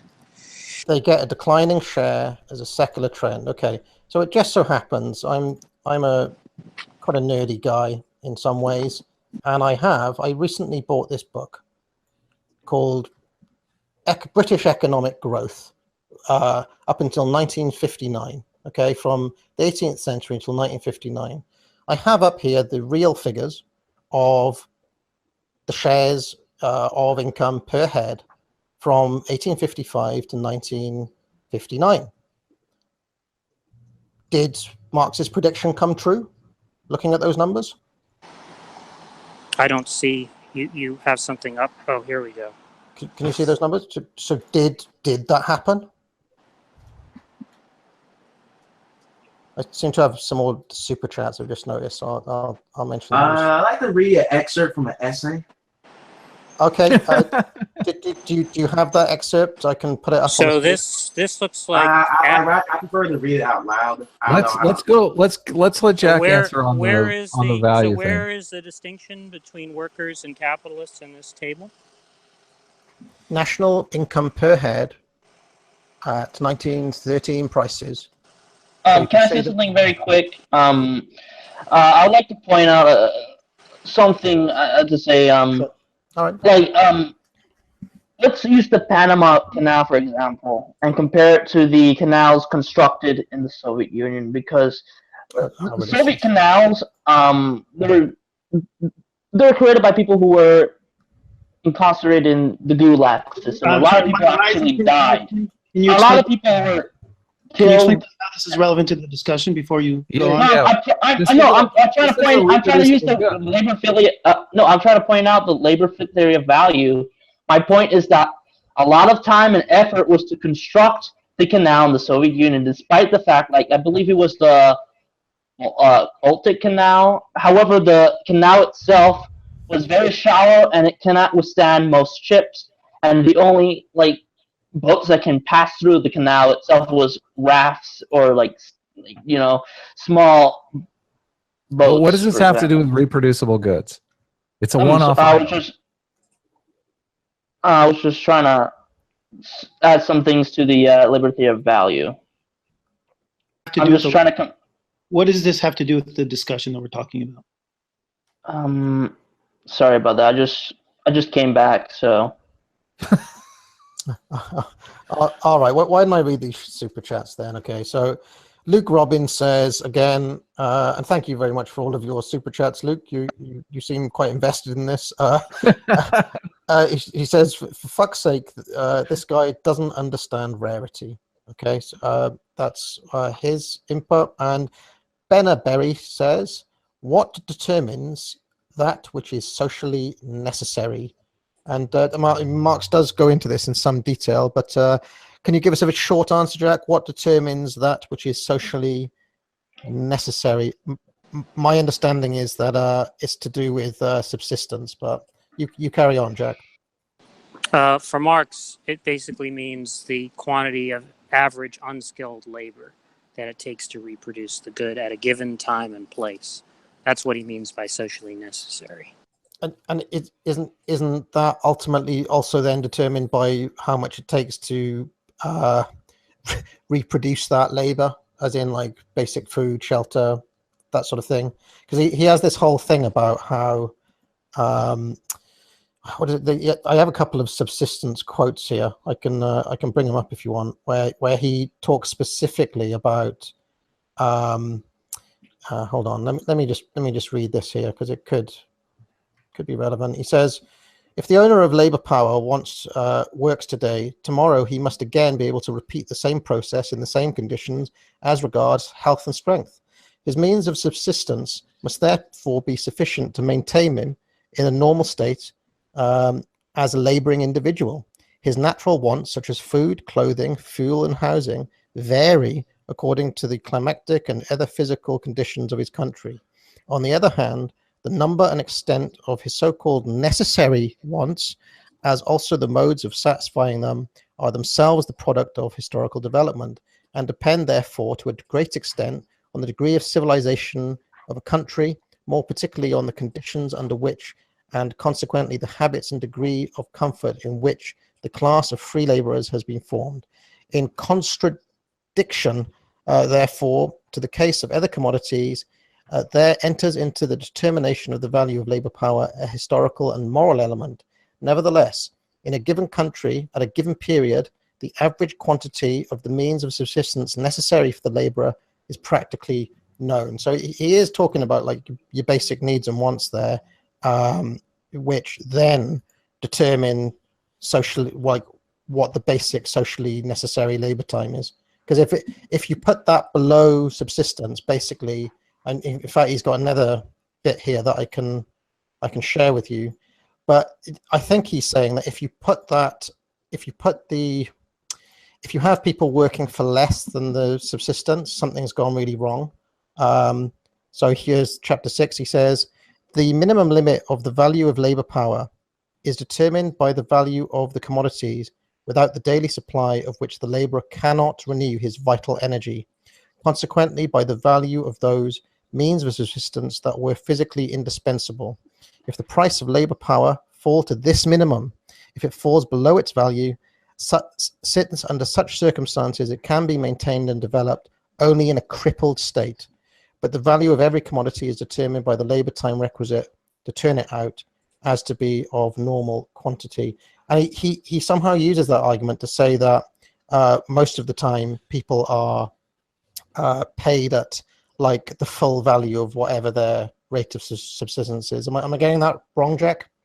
Do you agree with what I just said there?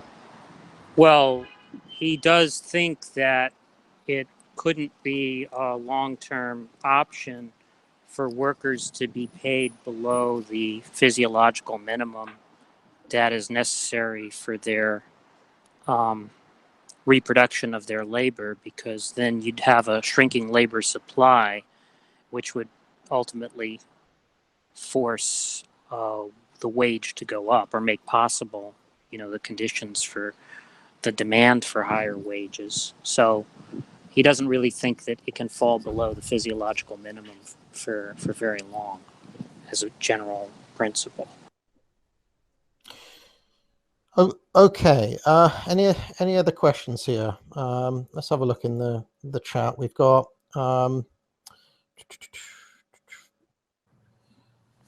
academic agent. Why is Euro-Asianism the best ideology? What's he talking about? What's Euro-Asianism? You'd have to tell me what Euro-Asianism is, and then I could answer. Is he talking about Eurasianism, like Eurasia? Because I know it's Duginism, National Bolshevism. It's the ideology, so-called ideology, because in my opinion, it's not really original. Created by a guy named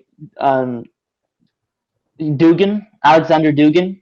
He was like a political scientist from Russia.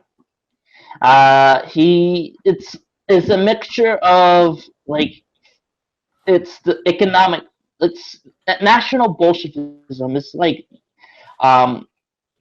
commies that believe in racial superiority, or like. So they're Nazis? Yeah, but more of a Bolshevik taste to it. Are we settled on this? Should we move on?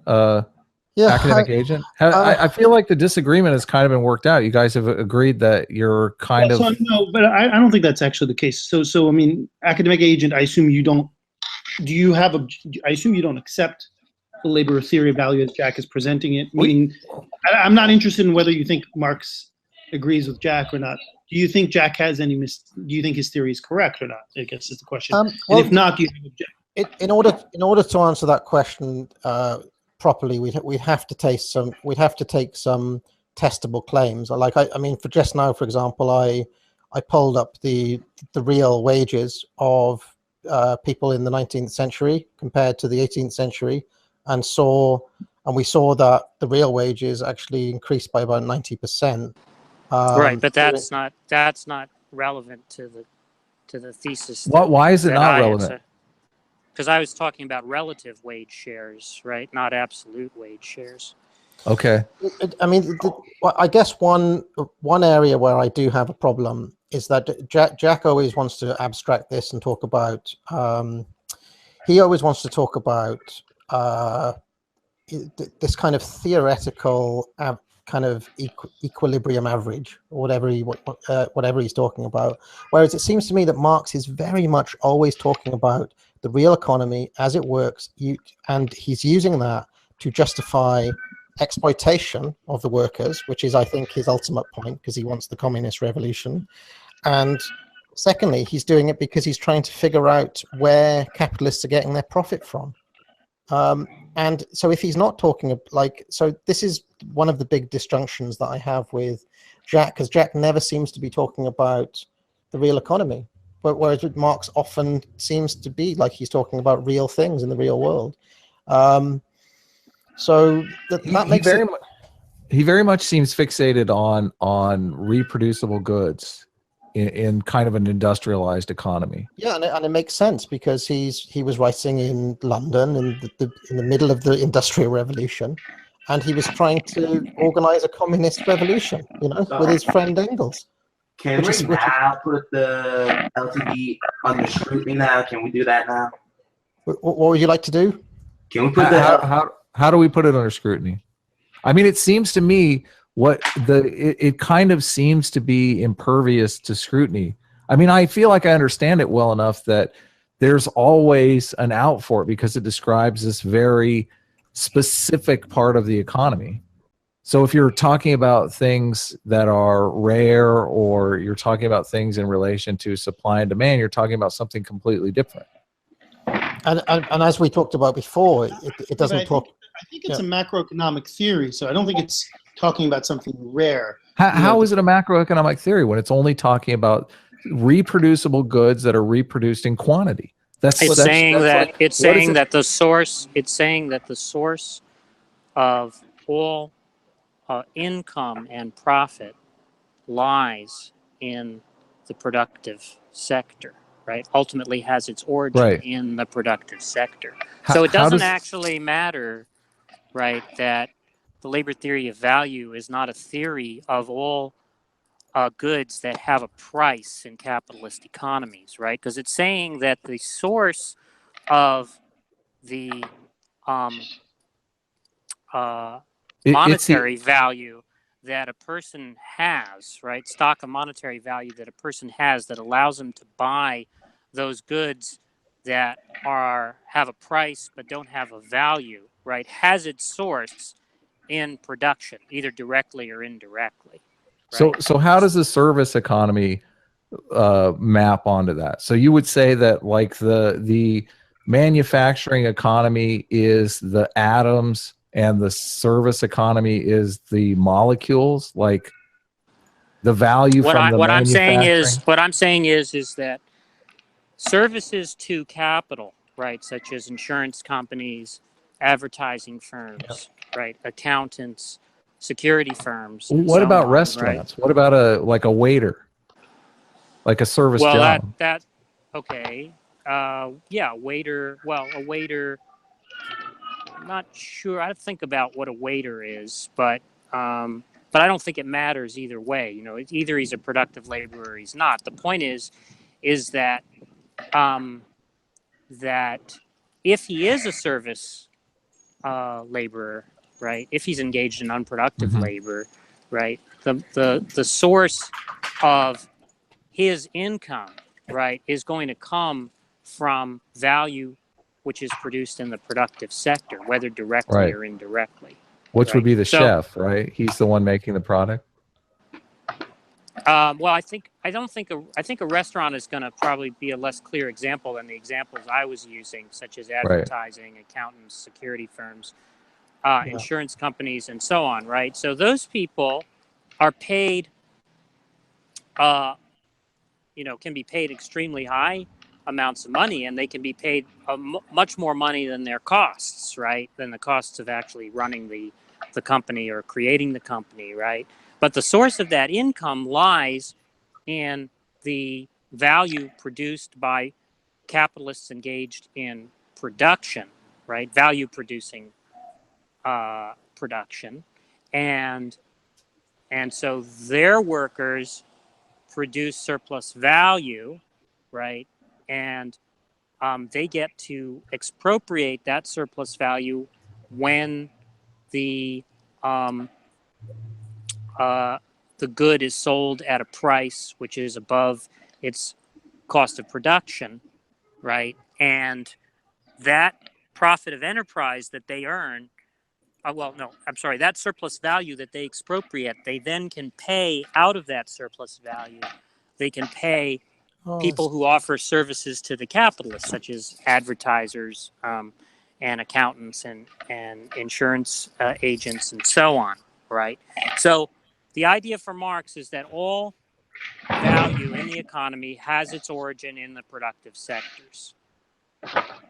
And so that's why it doesn't matter that he's talking about a restricted class of goods for it to actually be a macroeconomic theory. Is that clear? Hold on, Jack. There's an immediate Luke Robbins that says service economies do. He says service economies do have rarity. Prostitutes, for example, charge more for certain sex acts than others. How would you reply to that within your framework? I don't think prostitutes engage in productive labor. So I mean, labor theory of value doesn't offer a theory of the prices that people pay for prostitutes, right? Yes, this is why I say that it's not a macroeconomic theory. But the money that prostitutes are paid, right, Mhm. does have its origin in production, right? And so that's why it's a Thrusting? macroeconomic theory. Okay, I've put on the screen here. Can you see that? I don't know if it's being shared. Can you see? Okay, so that is the I shared this with you before, Jack. The Dow Jones Industrial Average. I mean, you can see how it's basically just gone up and up. There's a clear growth of the money made on Dow Jones over time. Well, that's not actually money made, right? That's a measure of how stocks Right. of specific companies are valued, right? Right. By valued there, I mean what people are willing to pay But for those shares, right? It's not Okay. value. Yeah, it's not right, value. it's not value, but this is the input. This is the really important part. My understanding is that the ultimate end game of the labor theory of value is to predict the downfall of capitalism. Would you agree with that? I thought that was following a profit. The ultimate end game? Is that what you said? Yeah, the ultimate, like where he's going with this is that capitalism is going to break down eventually, right? Well, that was Marx's view, was that the labor theory of value basically implied that, yes. Right. And what I'm saying is, if you look at the huge amounts of money turned over by financial services in our economy right now, I don't see that happening because so much of the economy is bound up outside of the things where value, quote unquote, would apply. I mean, is that not I'm saying so much money. I mean, in the UK, it's 71.1 billion pounds every year. Every year comes into the UK economy directly from financial services and not from industrial. Like we've had a really small industrial sector for a number of years now, really since the 1970s. So why should value, as you put it, why should that be the thing that ultimately will bring down our system when we can see other industries? I mean, not just the financial services.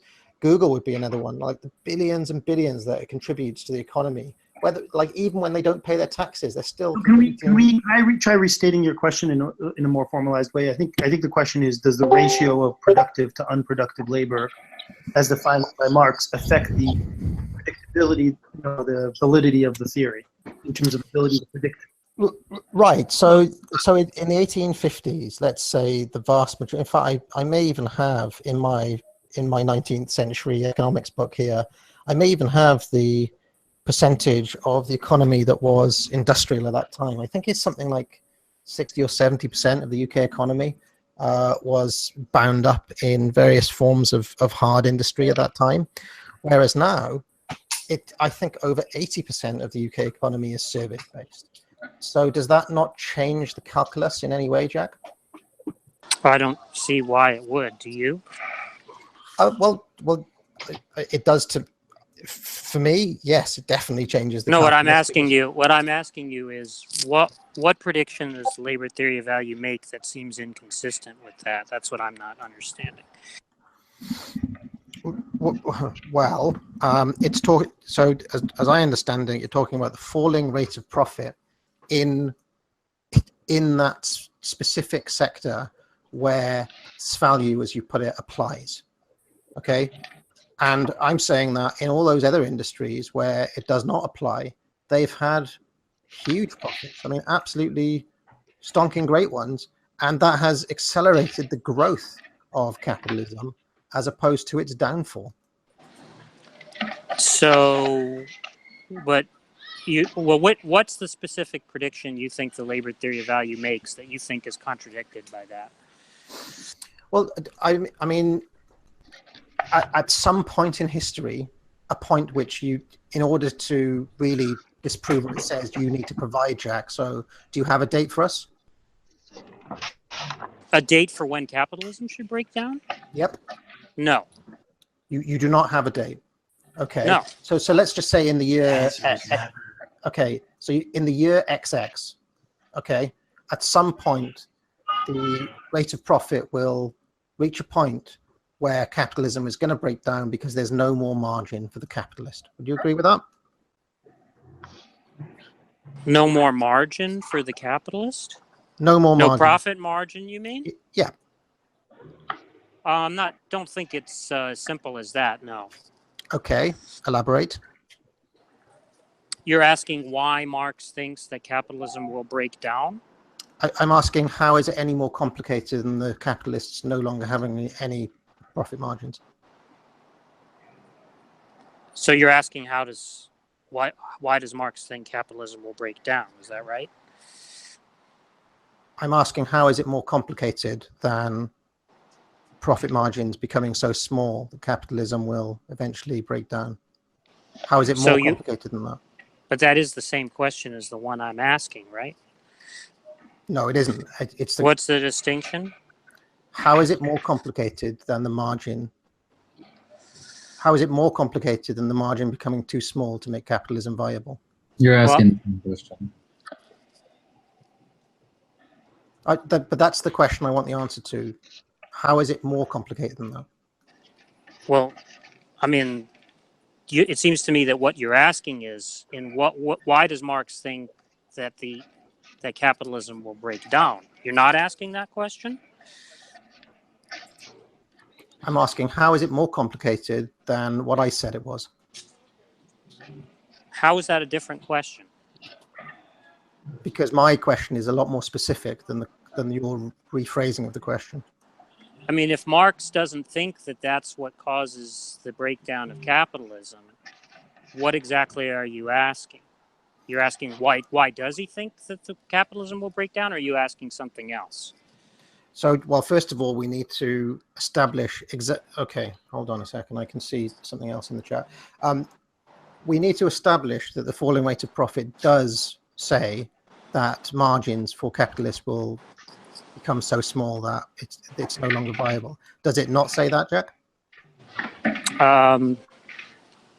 That capitalists in the far future will earn a profit that's too small for them to engage in production. Is that the idea? Yep. Or is it that the wages become too small for the laborer to be viable? I mean, what exactly is it saying if it's not what I said? Well, there is an argument that people make using the labor theory of value that as an economy approaches total automation, right, that puts downward pressure on the rate of profit. And it becomes harder and harder for capital to shore up the declining rate of profit because they come up against the limit of the worker's capacity to reproduce the value of his own labor power in a short space of time. And that what causes the rate of profit to go down ultimately is a rise in the organic composition of capital. And so the idea is that the rise of the organic composition of capital is potentially unlimited, right? There's no sort of inbuilt constraint on how far it can rise, but there's a limit to how many hours there are in the work day that the capitalist can capture as increasing surplus labor, right? Mm-hmm. And so that actually is going to generate an inevitable crisis for capital. So that is one argument. Okay, and when will this happen? Has it happened yet? It does. There isn't a prediction made about when it will happen, right? They're just saying that if capitalist economies do approach that point, there's going to inevitably be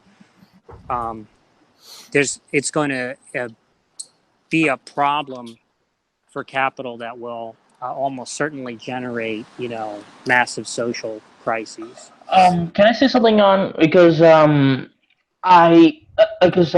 because Lenin actually known this.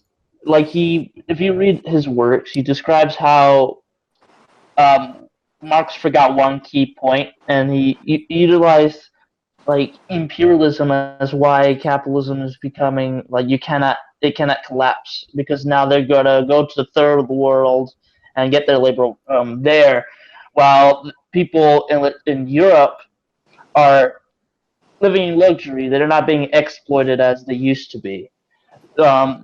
That's why Lenin. That's the formation of Marxist-Leninism. I think we're getting a little off subject. No. I'm just pointing out, like you were talking about when it's the collapse, but according to Lenin, he is saying that they're getting their labor in the third world, or they're paying them low wages and so on. They're exploiting people of the third world. I wanted to bring up the fact that we went from looking for objections to the theory to simply asking questions about it. No, I'm just pointing it out. Like you were discussing when it collapsed. Well, I'm not talking about you. I'm talking about it. Yeah, I'm just pointing it out because according to Lenin, it will probably not collapse since they're getting their labor from the third world, because people like Edward Bernstein, who established revisionism because they started to have this interpretation that government and intervention in the economy and the minimum wage, they view it as some sort of way that people now workers are not being exploited anymore, and people are not becoming revolutionary. Okay. Can we go back to the academic agent now? Yeah, well, okay. I have a number of things I want to say. Well, before you begin, Yeah. I've noticed a tendency in this conversation, right? Every time there's tension in between Jack's position and your position, I've noticed that you just equivocate on what you mean by value. It seems like every single time there's been tension. Jack or academic agent? Which Agent. one? Agent equivocates on value. It seems that you're being given a definition, right? First But of all, I want to establish a few problem. things here. You pose the problem in terms of subjective sense of value. First of all, let's just establish one. Who are you, Justin? Why didn't you say hello to the audience? Like, where have you come from? I'm okay just asking my question. Well, no, this is my chat. We first need to establish who you are. Where do you come just from? said my name, so Okay, and I feel like we've done that. you've come into this chat because I've been listening, you've been listening, and I just voiced my concern. okay, right. So you're saying that every time we talk about value, I equivocate, and I'm saying that is not the case because, as I've stated it, I reject the idea, the premises on which the labor theory of value is based. And what is the argument based on? He understands it. I mean, he understands it. I.e., I say that He understands. I say that value, as we have dubbed it in this chat, doesn't exist. Okay. Okay, what's the argument for that? Yeah, I'd like to know the argument. I'm just confused. I haven't heard anything substantive from you about the argument. I've just heard that's not what I mean by value. What I mean is subjective value, but then no argument about I haven't seen an argument that value doesn't exist, right? So that's what I've been trying to get for a week and a half now. What would you like? What is the argument that it does exist, first of all? Because whenever I try to pin you down to... Well, but I thought it was your claim that just now that value doesn't exist, right? So that's what I was wondering, what justifies that claim, right? Well, I mean, because when we first debated, your claim was that the LTV was false, right? Now, I don't know whether that's... I maintain that. You do maintain it. Okay, so what justifies that claim? Well, because the premises on which the argument based is untrue. I mean, great. So what's the argument that they're untrue? That's just sort of repeating the claim that it's false, right? So what I'm asking you for is an argument that it's false, not actually repeating the claim that it's false. So what would that argument be? Well, the argument would be is that when you observe how things are evaluated in the real world as expressed by prices, okay, it doesn't always hold. The labor theory of value, the claims it makes, doesn't hold because the amount of value, the amount of labor that goes into something does not determine how much people pay for it. Well, no, but we've already established that the labor theory of value isn't a theory of market prices, right? So that we agree, right, that wouldn't be an argument against the theory. We've been over that several times now, right? We do agree about that, right? But so that's not going to work. Jack, you have to be quiet. Okay. Yeah, let's keep it civil, guys. Yep. You have so, Marx. You would agree though that there is a relationship between value and prices in the way that Marx talks about it. Yes. I explained what that relationship is. Now show me the evidence that that relationship is false. I asked you many times in the past 2 weeks to calculate the labor time that goes into making a pencil, which is sold for 10 pence, and also to calculate the labor time that goes into baking a cake that is sold for £1 in the bakery down the road. Okay. Now, if you take the socially necessary labor time that it takes to make a pencil in the real world, you will find that it is more than the socially necessary labor time that goes into making a cake.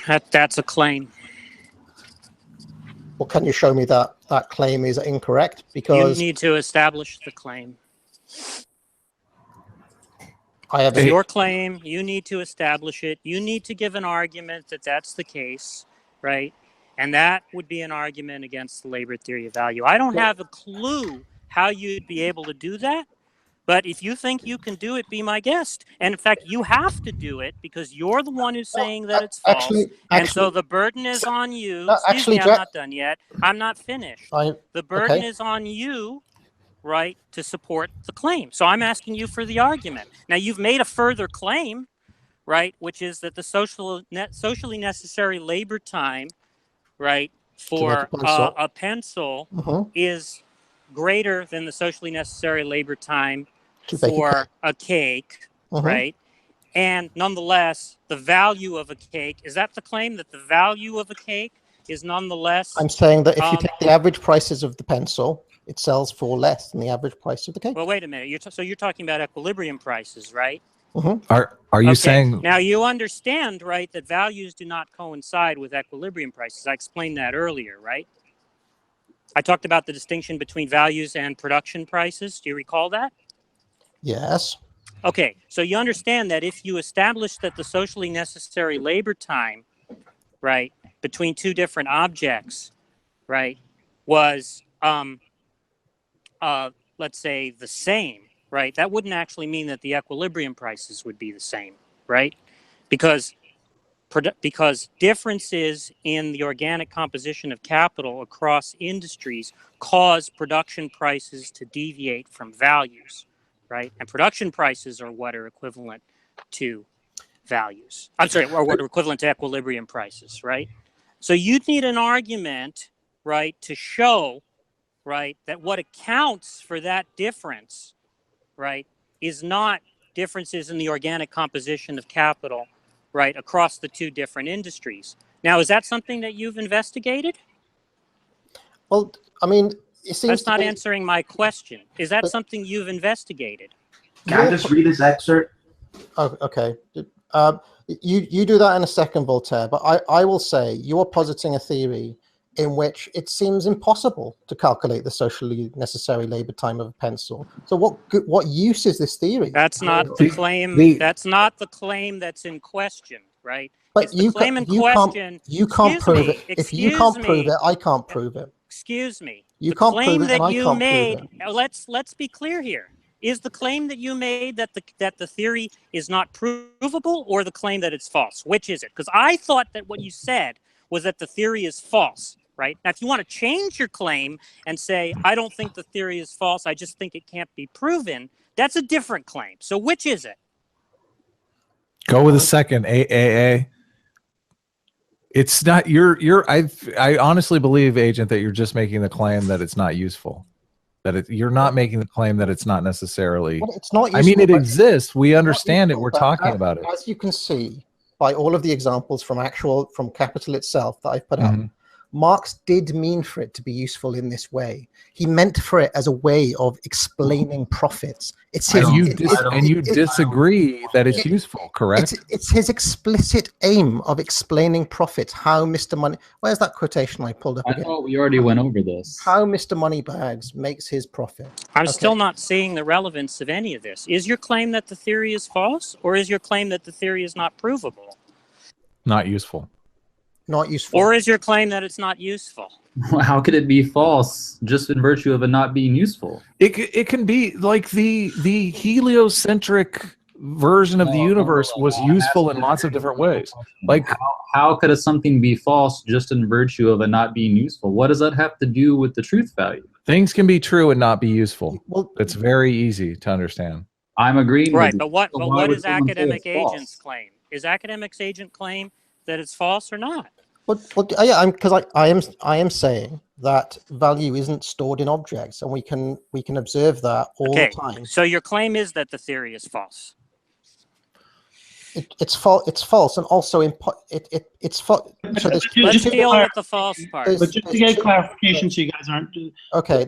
Academic agent, are you saying it's false given Marx, given the definition of value that Jack is giving, or given the definition of value that you're understanding, meaning your own definition of value? Because I mean that would seem like we're talking about two different theories at that point. I'm saying that the idea that value is stored in object is not true. Value as defined by Marx or Jack. If it's value just by the theory itself, the value is stored in it. Even though you have something that maybe you spent a lot of time and effort in that has tons of value stored in it, if nobody wants it, it would be valueless by. But why is that relevant to the argument? You see, like if you're just saying, not. Well, it's only relevant to you guys. Well, I'm not sure. Well, I don't know who you mean by you guys, but again, I think the claim, right, is that there's a theory with its own equations that makes predictions, right? So to show that it's false, I don't think you can say, well, it's false because it doesn't equate to my definition of value, because it's not making any claims about your definition of value. Yes, it is making claims about prices, though, isn't it? It's always making claims about. I don't think it prices. Is though. It's not making. I don't think it is. It's making claims. How it's doing that? If you're making claims about the rate of profit, you are making claims about money. You are making claims about what things are selling for. You are doing that, and Marx does that constantly. What does that have to do with linking value to market prices? What do you mean? What does it have to do? Because he says that if things sell for under their value, a firm is going to go bust. Basically, is your claim that the labor theory of value doesn't explain equilibrium prices? Is that your claim? Well, hold on. We have to get to this thing that Voltaire wants to do a second, but the equilibrium price thing is something else that we need to come on to, because I think I have a different understanding of that compared to you guys as well. Like, I mean, my understanding of equilibrium prices is let me get it up. Hold on. Where is it? This one. My understanding of equilibrium prices is expressed here, which is something that all economists use. You can see how the supply and demand are equal, and yeah, I recognize. Yeah, I reckon. Yeah, you all recognize that. Now, what part? I hate that chart. Yeah, I know you dislike that, but like you'd agree that no part of this chart is to do with averages, right? It's to do with when the amount of the quantity of a commodity is supplied is equal to the amount of people who want that thing, and that's how you calculate the equilibrium price. What Jack is talking about is something slightly different from this. He's talking about taking all of the averages of, say, sales of pencils or sales of cakes, and coming up with an average. Am I misunderstanding you, Jack, when I say you're not talking I'm about saying this? that what an equilibrium price is when supply and demand are equal. Okay. Right? That's what an equilibrium price is. Basically the same thing as an average price, right? Because the idea is that over time, supply and demand deviations will cancel each other out, right? So if you were to average the market prices across time, they'd coincide with the price of a good at equilibrium, right? Now the question then is, right, is your claim that the labor theory of value, right, does not explain equilibrium prices? Is that your claim?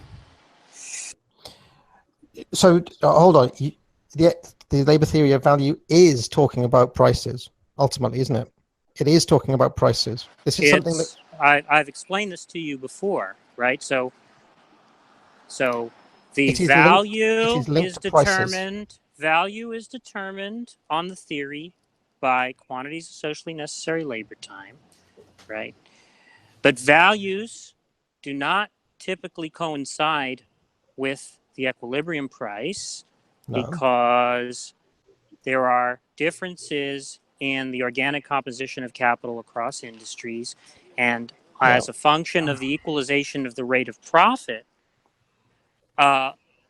the equilibrium price will systematically deviate from value in accord with that, right? Those are what Marx terms prices of production. That's explained in volume 3 of Capital, right?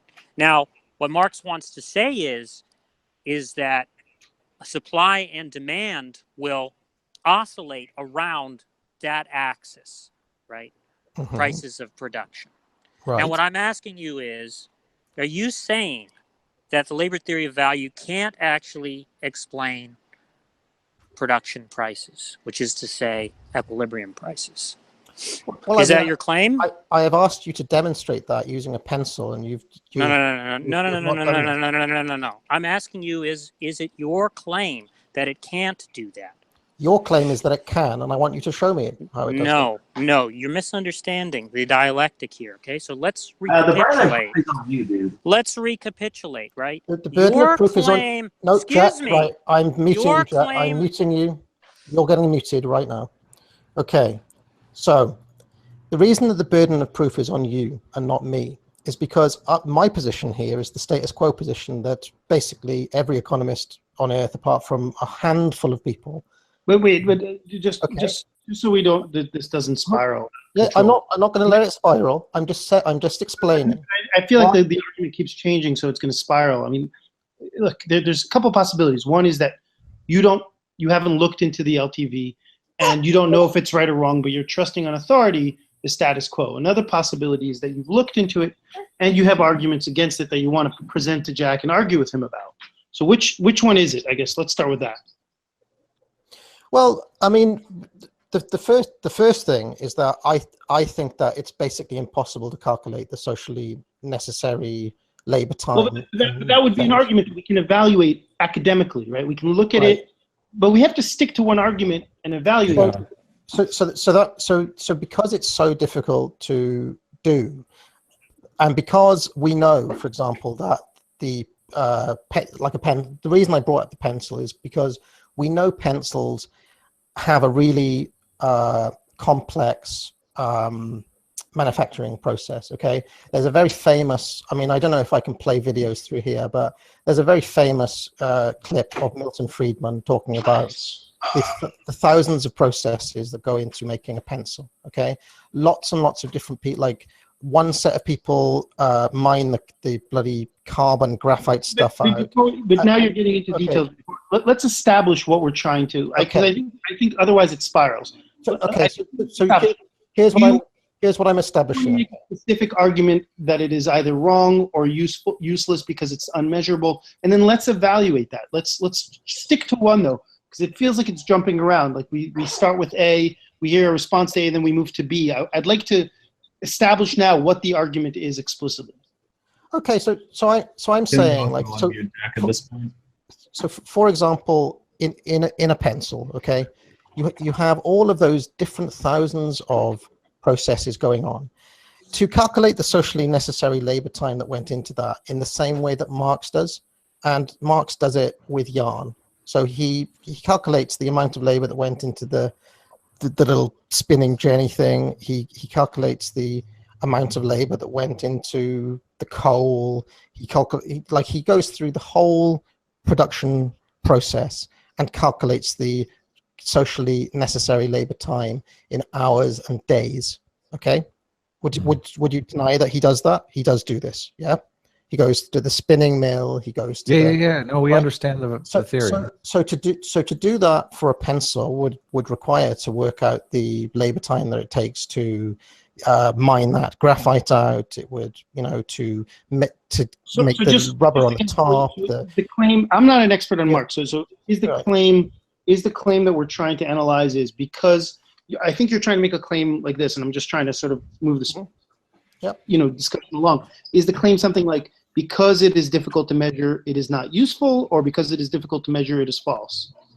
It is okay. Let me just get to the end of this thought here. Okay, I would say that if you calculated the socially necessary labor time in the way that Marx does, okay, for a pencil, it would take you a very long time. But I can guarantee you it would be like quite a bit of time, okay, for all of those different processes to calculate all of those different things. It would be a number of days. Let's say it was 7 days, okay. If you did the same thing for a cake, you've got far fewer ingredients for a start, far fewer components. You've got, I don't know, the flour, whatever it is, okay. And let's say it was 4. You can see that based on those two things, that the prediction Marx makes about those two things just doesn't follow. The other thing I want to say is that the way that marginal utility explains these things basically says that at every stage of the process you have. Wait, I'm confused. Yeah. Okay, carry on. Yeah, I'm not seeing how the prediction doesn't follow. What's the prediction? I didn't see that either. What's the prediction? How is that prediction generated by the theory? And how is it that it doesn't follow? Because if what Marx was saying was true, the price of the pencil should be above the price of the cake. No, I already explained that multiple times. I said that the labor theory of value isn't a theory of market prices, and so it doesn't follow that because the quantities of labor time socially necessary for the production of a commodity, right? If they're equal, that would mean that the two commodities should have the same price, right? You're talking margins, we've gone right? over that. We've gone over that multiple times, right? So if You're that's talking your margins, argument, right? if that's your argument, you flunked. Right? Jack, it's margins, Sorry? right? The cake has higher margins than the pencil, right? The value is comparable or it's different. Socially necessary labor time. Right. You're talking about two different things again. You're talking about value of the cake and the value of the pencil are similar. The cake has a higher margin because of demand. Correct? When you say margin, I don't know what you mean. Profit. Margin. We're talking about profit margin. Yeah.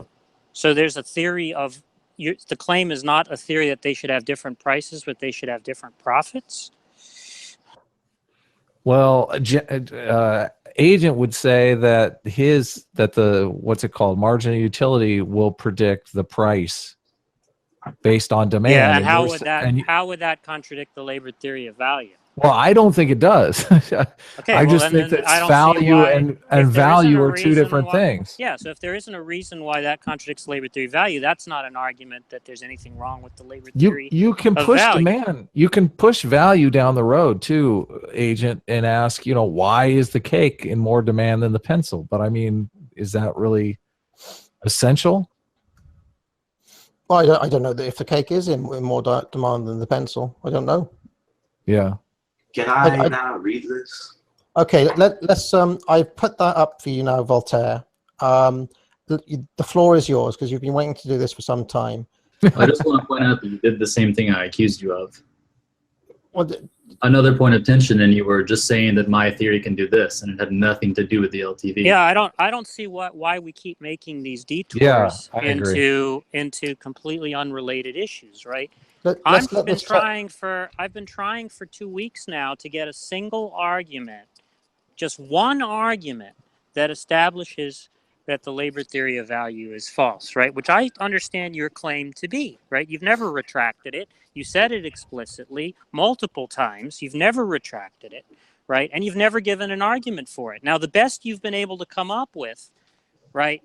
In our first discussion, you tried to say that the reason why the labor theory of value is wrong is because value is subjective, right? Now, we spent several hours today, right, in which we came to the agreement that it wouldn't be a criticism of the theory, right, when to say that value is subjective if by that you're just equivocating on value. And we agreed, right, that what Jevons means by value is not the same thing that Marx means by value, and so that therefore that's not an objection to the theory. Right, so we've disposed of that objection. I still disagree on the fact that Jevons is saying this value doesn't exist. And what's the argument?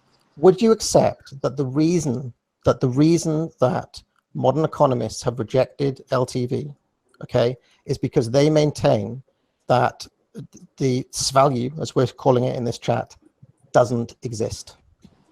That's fine. That might be the reason. The question is, do they have a good argument for that? Jack, and that's what I'm asking you for. Jack, would an argument be that something, a product or something existed that there was lots of value invested in, but had absolutely no worth? Well, no, because Marx says that use value is a condition for a commodity having value. Right. So, but you can invest. You can invest labor into a number of products that over time have no value. What's an example you have in mind? I don't know. Nuclear fuel rods. So you're saying that they're not worth anything? Well, we're paying to get rid of them. Prices? No, we have to pay people to take them away from us. No, but I'm not talking about that. I'm talking about goods that are for sale. Well, nuclear fuel rods, I'm sure, are for sale. I guess they turn into nuclear waste. There has to be some product that a lot of time and energy went into that absolutely has no value left. Is the value lost over time? I mean, it seems according to the theory that the value should be stored in the object. No, we talked about how value is not necessarily stored in an object. Right, because it's the reproducibility of it. So the value would be to remake the fuel rod.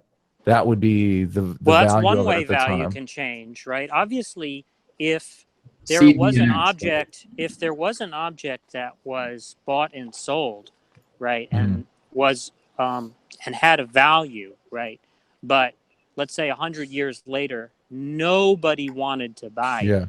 How about right? asbestos? It wouldn't have a value anymore. Yeah, if nobody wants to buy asbestos anymore, it doesn't have a value. I don't see how that contradicts the labor theory of value. But what about all the asbestos that was spent? Like, theoretically, people spent time and labor to create asbestos to be used in construction products. If there is a market for asbestos, the claim of the theory is that what will determine the value of asbestos will be quantities of socially necessary labor time, and values will underlie the equilibrium price, right? Will be the fundamental explanation for the equilibrium price once we bring in the systematic deviation from value that is brought about by the equalization of the rate of profit across industries, right? Just like, woo! That just went way over my head. I'd like to. Well, I realize it's not simple. And if you wanted me to explain that, no, I understand that.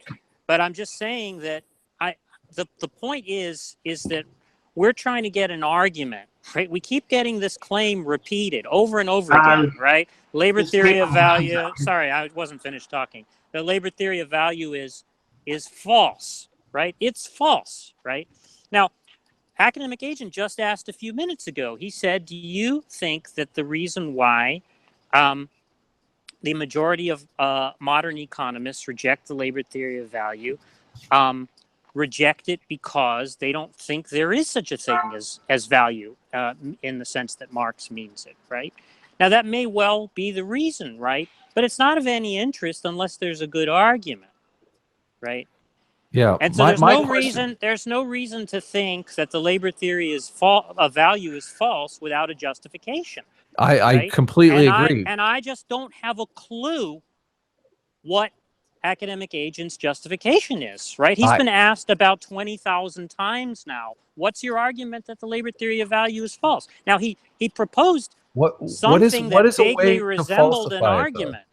What is a way to falsify I said that there are predictions. I said that there are predictions that the theory made. Those were presented in the last hangout, the one that I did with academic agent, right? And so those are specific predictions about the long-term trends of capitalist economies, right? Now, if those trends, hold on, if those Jack. trends I asked you for a date and you wouldn't give me one. So it's different. It's different. It's different than falsifiability. It's different than falsifiability. It's not different from like making a prediction. If it says right that we should expect to see declining relative wage shares over time, and we don't see that, right? Then that would be evidence against the theory. How could a theory that has observations that could disconfirm it not be falsifiable? Exactly. That's the whole point, right? So it predicts certain things that we should see over time. Right? No, I don't see the relevance of what you want to read. You could see them for it's about the Marxist labor theory of value. We're trying to focus on a specific question. You could see what you're saying, that because there might be other explanations. Yeah, exactly. You have to admit that. But that's true of every theory. So right? I completely agree. I completely agree. You're not raising a specific objection to the labor theory of value. You're raising a specific. You're raising a specific objection to the falsifiability criterion, perhaps. Right? Yeah, I am. That is exactly what I'm doing. So I mean, that's not an argument against the labor theory of value, right? That's an argument against the falsification of any scientific theory, right? I agree, but there are better forms of falsification than others. You have to admit. Well, then you're not saying there's a problem with the falsifiability criterion. I don't know that there is. I am struggling for. I've offered an account of how the labor theory of value can be falsified. Okay, right? let's hear this. So we can. You got one. Let's hear more than one. There are thousands of ways to falsify the theory of evolution. Look, all of them have failed. I said that there were 11 predictions. Asking more questions. How has this happened again? But again, this is not the issue, right? The issue is not that, right? It is the claim that academic agent made that the theory is false, right? I'm just trying to get an argument for that. It's not the claim that the theory is unfalsifiable, right? That's a different claim. If academic agent wants to make the claim that it's unfalsifiable, I'll ask him for the argument for that. Right? The claim that I understand him to have made, one second, I'll just be a second.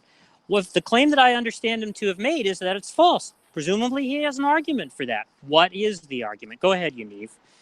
I was just going to say, can we try to maybe make a very specific claims so that we can focus in on a conversation? Academic agent, do you want to maybe start by clarifying your claim? Is it going to be, I think there's a couple of things I've heard you say, but they're different claims. So I think it's good to start with one and stick to it. What are the different claims? Well, he said at some point that it's not falsifiable. I said that. He never said that. Okay, so maybe I think he said something like, that there's the general consensus amongst academics is that there's a problem with it, something of that nature. But it doesn't matter. I mean, I just want to get what is their argument that the labor theory of value is false? Maybe academic agent agrees with one of their arguments, so we can just say, I found this argument against the labor theory of value. I think it's a decisive, dispositive argument. Here's their argument. Okay, so the argument that they give, the reason that marginal utility fired LTV, okay, was because Marx puts labor at the center of, Marx basically says that labor is the thing that is determining value, and that is the thing at the heart by your own definition, at the heart of equilibrium prices. This is the thing that's determining what it is.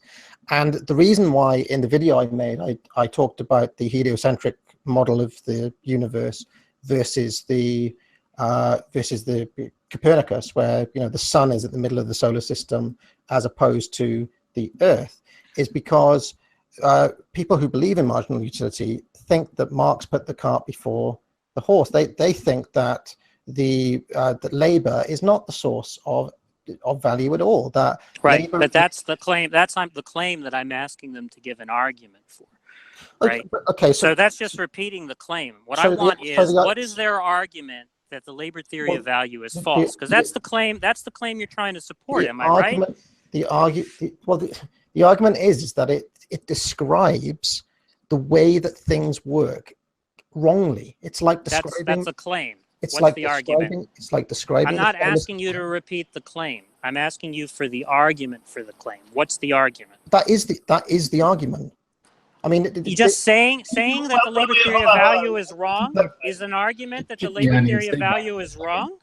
That is the argument. Is that its description of how things work is incorrect, and it replaces. Can you show that is the question? Can you show how it's incorrect? Right. Yes, because its theory of value, let's just put it that way, marginal utility, says that everything in the economy, it doesn't matter if it's labor, it doesn't matter if it's a can of Coke, it doesn't matter if it's a stock, it doesn't matter if it's a financial service, it doesn't matter if it's a piece of bread. Everything functions in the same way as a law of supply and demand, as prices, as an expression of what people How is want. this an argument against the LTV? I'm just not seeing it. Is there some prediction that the marginal utility theory makes that contradicts a prediction? It says that LTV is an entirely unnecessary step. Okay, but that's a different claim than that it's false, right? That's just saying it's superfluous theory, right? Why don't you just give it an academic? It's so easy. All right, fine. I couldn't give less of a shit. Okay, if you want to say if you want to carry on believing it's true or whatever. No. Wait, let's be clear here. I don't care. Hold on. It's been 2 weeks now. You've been referring to the real world. You've been saying it's false. Yep. Now you're about to retract your claim and say you don't give a shit. How's that intellectually honest? Well, he doesn't have an argument that it's false. Write 3 books and not give one argument. Hold on. There are tons of things that are unfalsifiable. That you can't. That there is no way that you can come up with an argument that they're untrue. I can't come up with. This is not one of those things. We don't know that. No, look, we do know that. How do we know that? There are thousands. There are thousands of ways to falsify the theory of evolution. There are thousands of ways. I gave you. I don't know why you're over talking. You gave me one. You gave me one way. That can disconfirm right? Can I read the essay? that would be sufficient to falsify it, right? In science, though, there are multiple ways to falsify different theories. Well, that's fine. Nonetheless, give me more than one. Let's do it together. I'm with you. The example that I gave, right? Tell me about this graph we're looking at, Jack. If the labor theory of value is correct, should that not be going down? So wait, now you're going back to it's being falsifiable. Is that right? I'm just saying, hypothetically, it's falsifiable. How am I meant to falsify it? How am I meant to falsify it if you don't give me a date, or if you won't make any what is your claim? What is your claim, academic agent? That the theory is false, or that it's unfalsifiable, or is it some other claim? The date one is immaterial. I want to stick to one claim, right? And find the support for that claim, right? And then we can move on to another claims. Is your claim that it's false or not? Do you retract that claim, or do you stand by that claim? Or is your claim that it's unfalsifiable?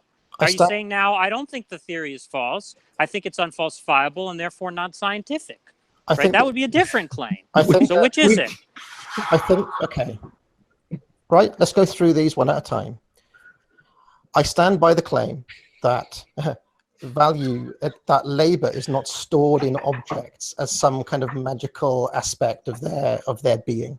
I reject that, okay, as something that is not observed, okay, and that is not observed in the way that we see commodities working in the economy, okay. That's okay, one. but what is the answer to my question? Wait, these are the claims I make, okay? That's I'm one asking claim. you, are you The saying second- that the labor the second- theory value is false or not? Let's start with that. I'm That's a yes or no I question. am making a number of claims. That's the first claim, that I Okay, do but not that, I'm just asking you a question. Is your view that the What- labor what- theory of what- value what- is false or not? it's a complex thing. So let me go through point by point. As to the predictions it makes, unless you tie it to a specific date that I can measure, it can't be falsified. It's like saying I think the world's going to end. in So 50 years. that's a different. Let's get clarity, right, on what the different options are. Okay, I'll give you a checklist, right? No, We'll go I do through not. each of No, them. no, right. I'm muting you again because if I hear you, Don't mute him. define- Don't mute him. right. I don't want the terms of this to be defined by. I understand how logic works. One, I reject the premise. Okay, I reject the premise that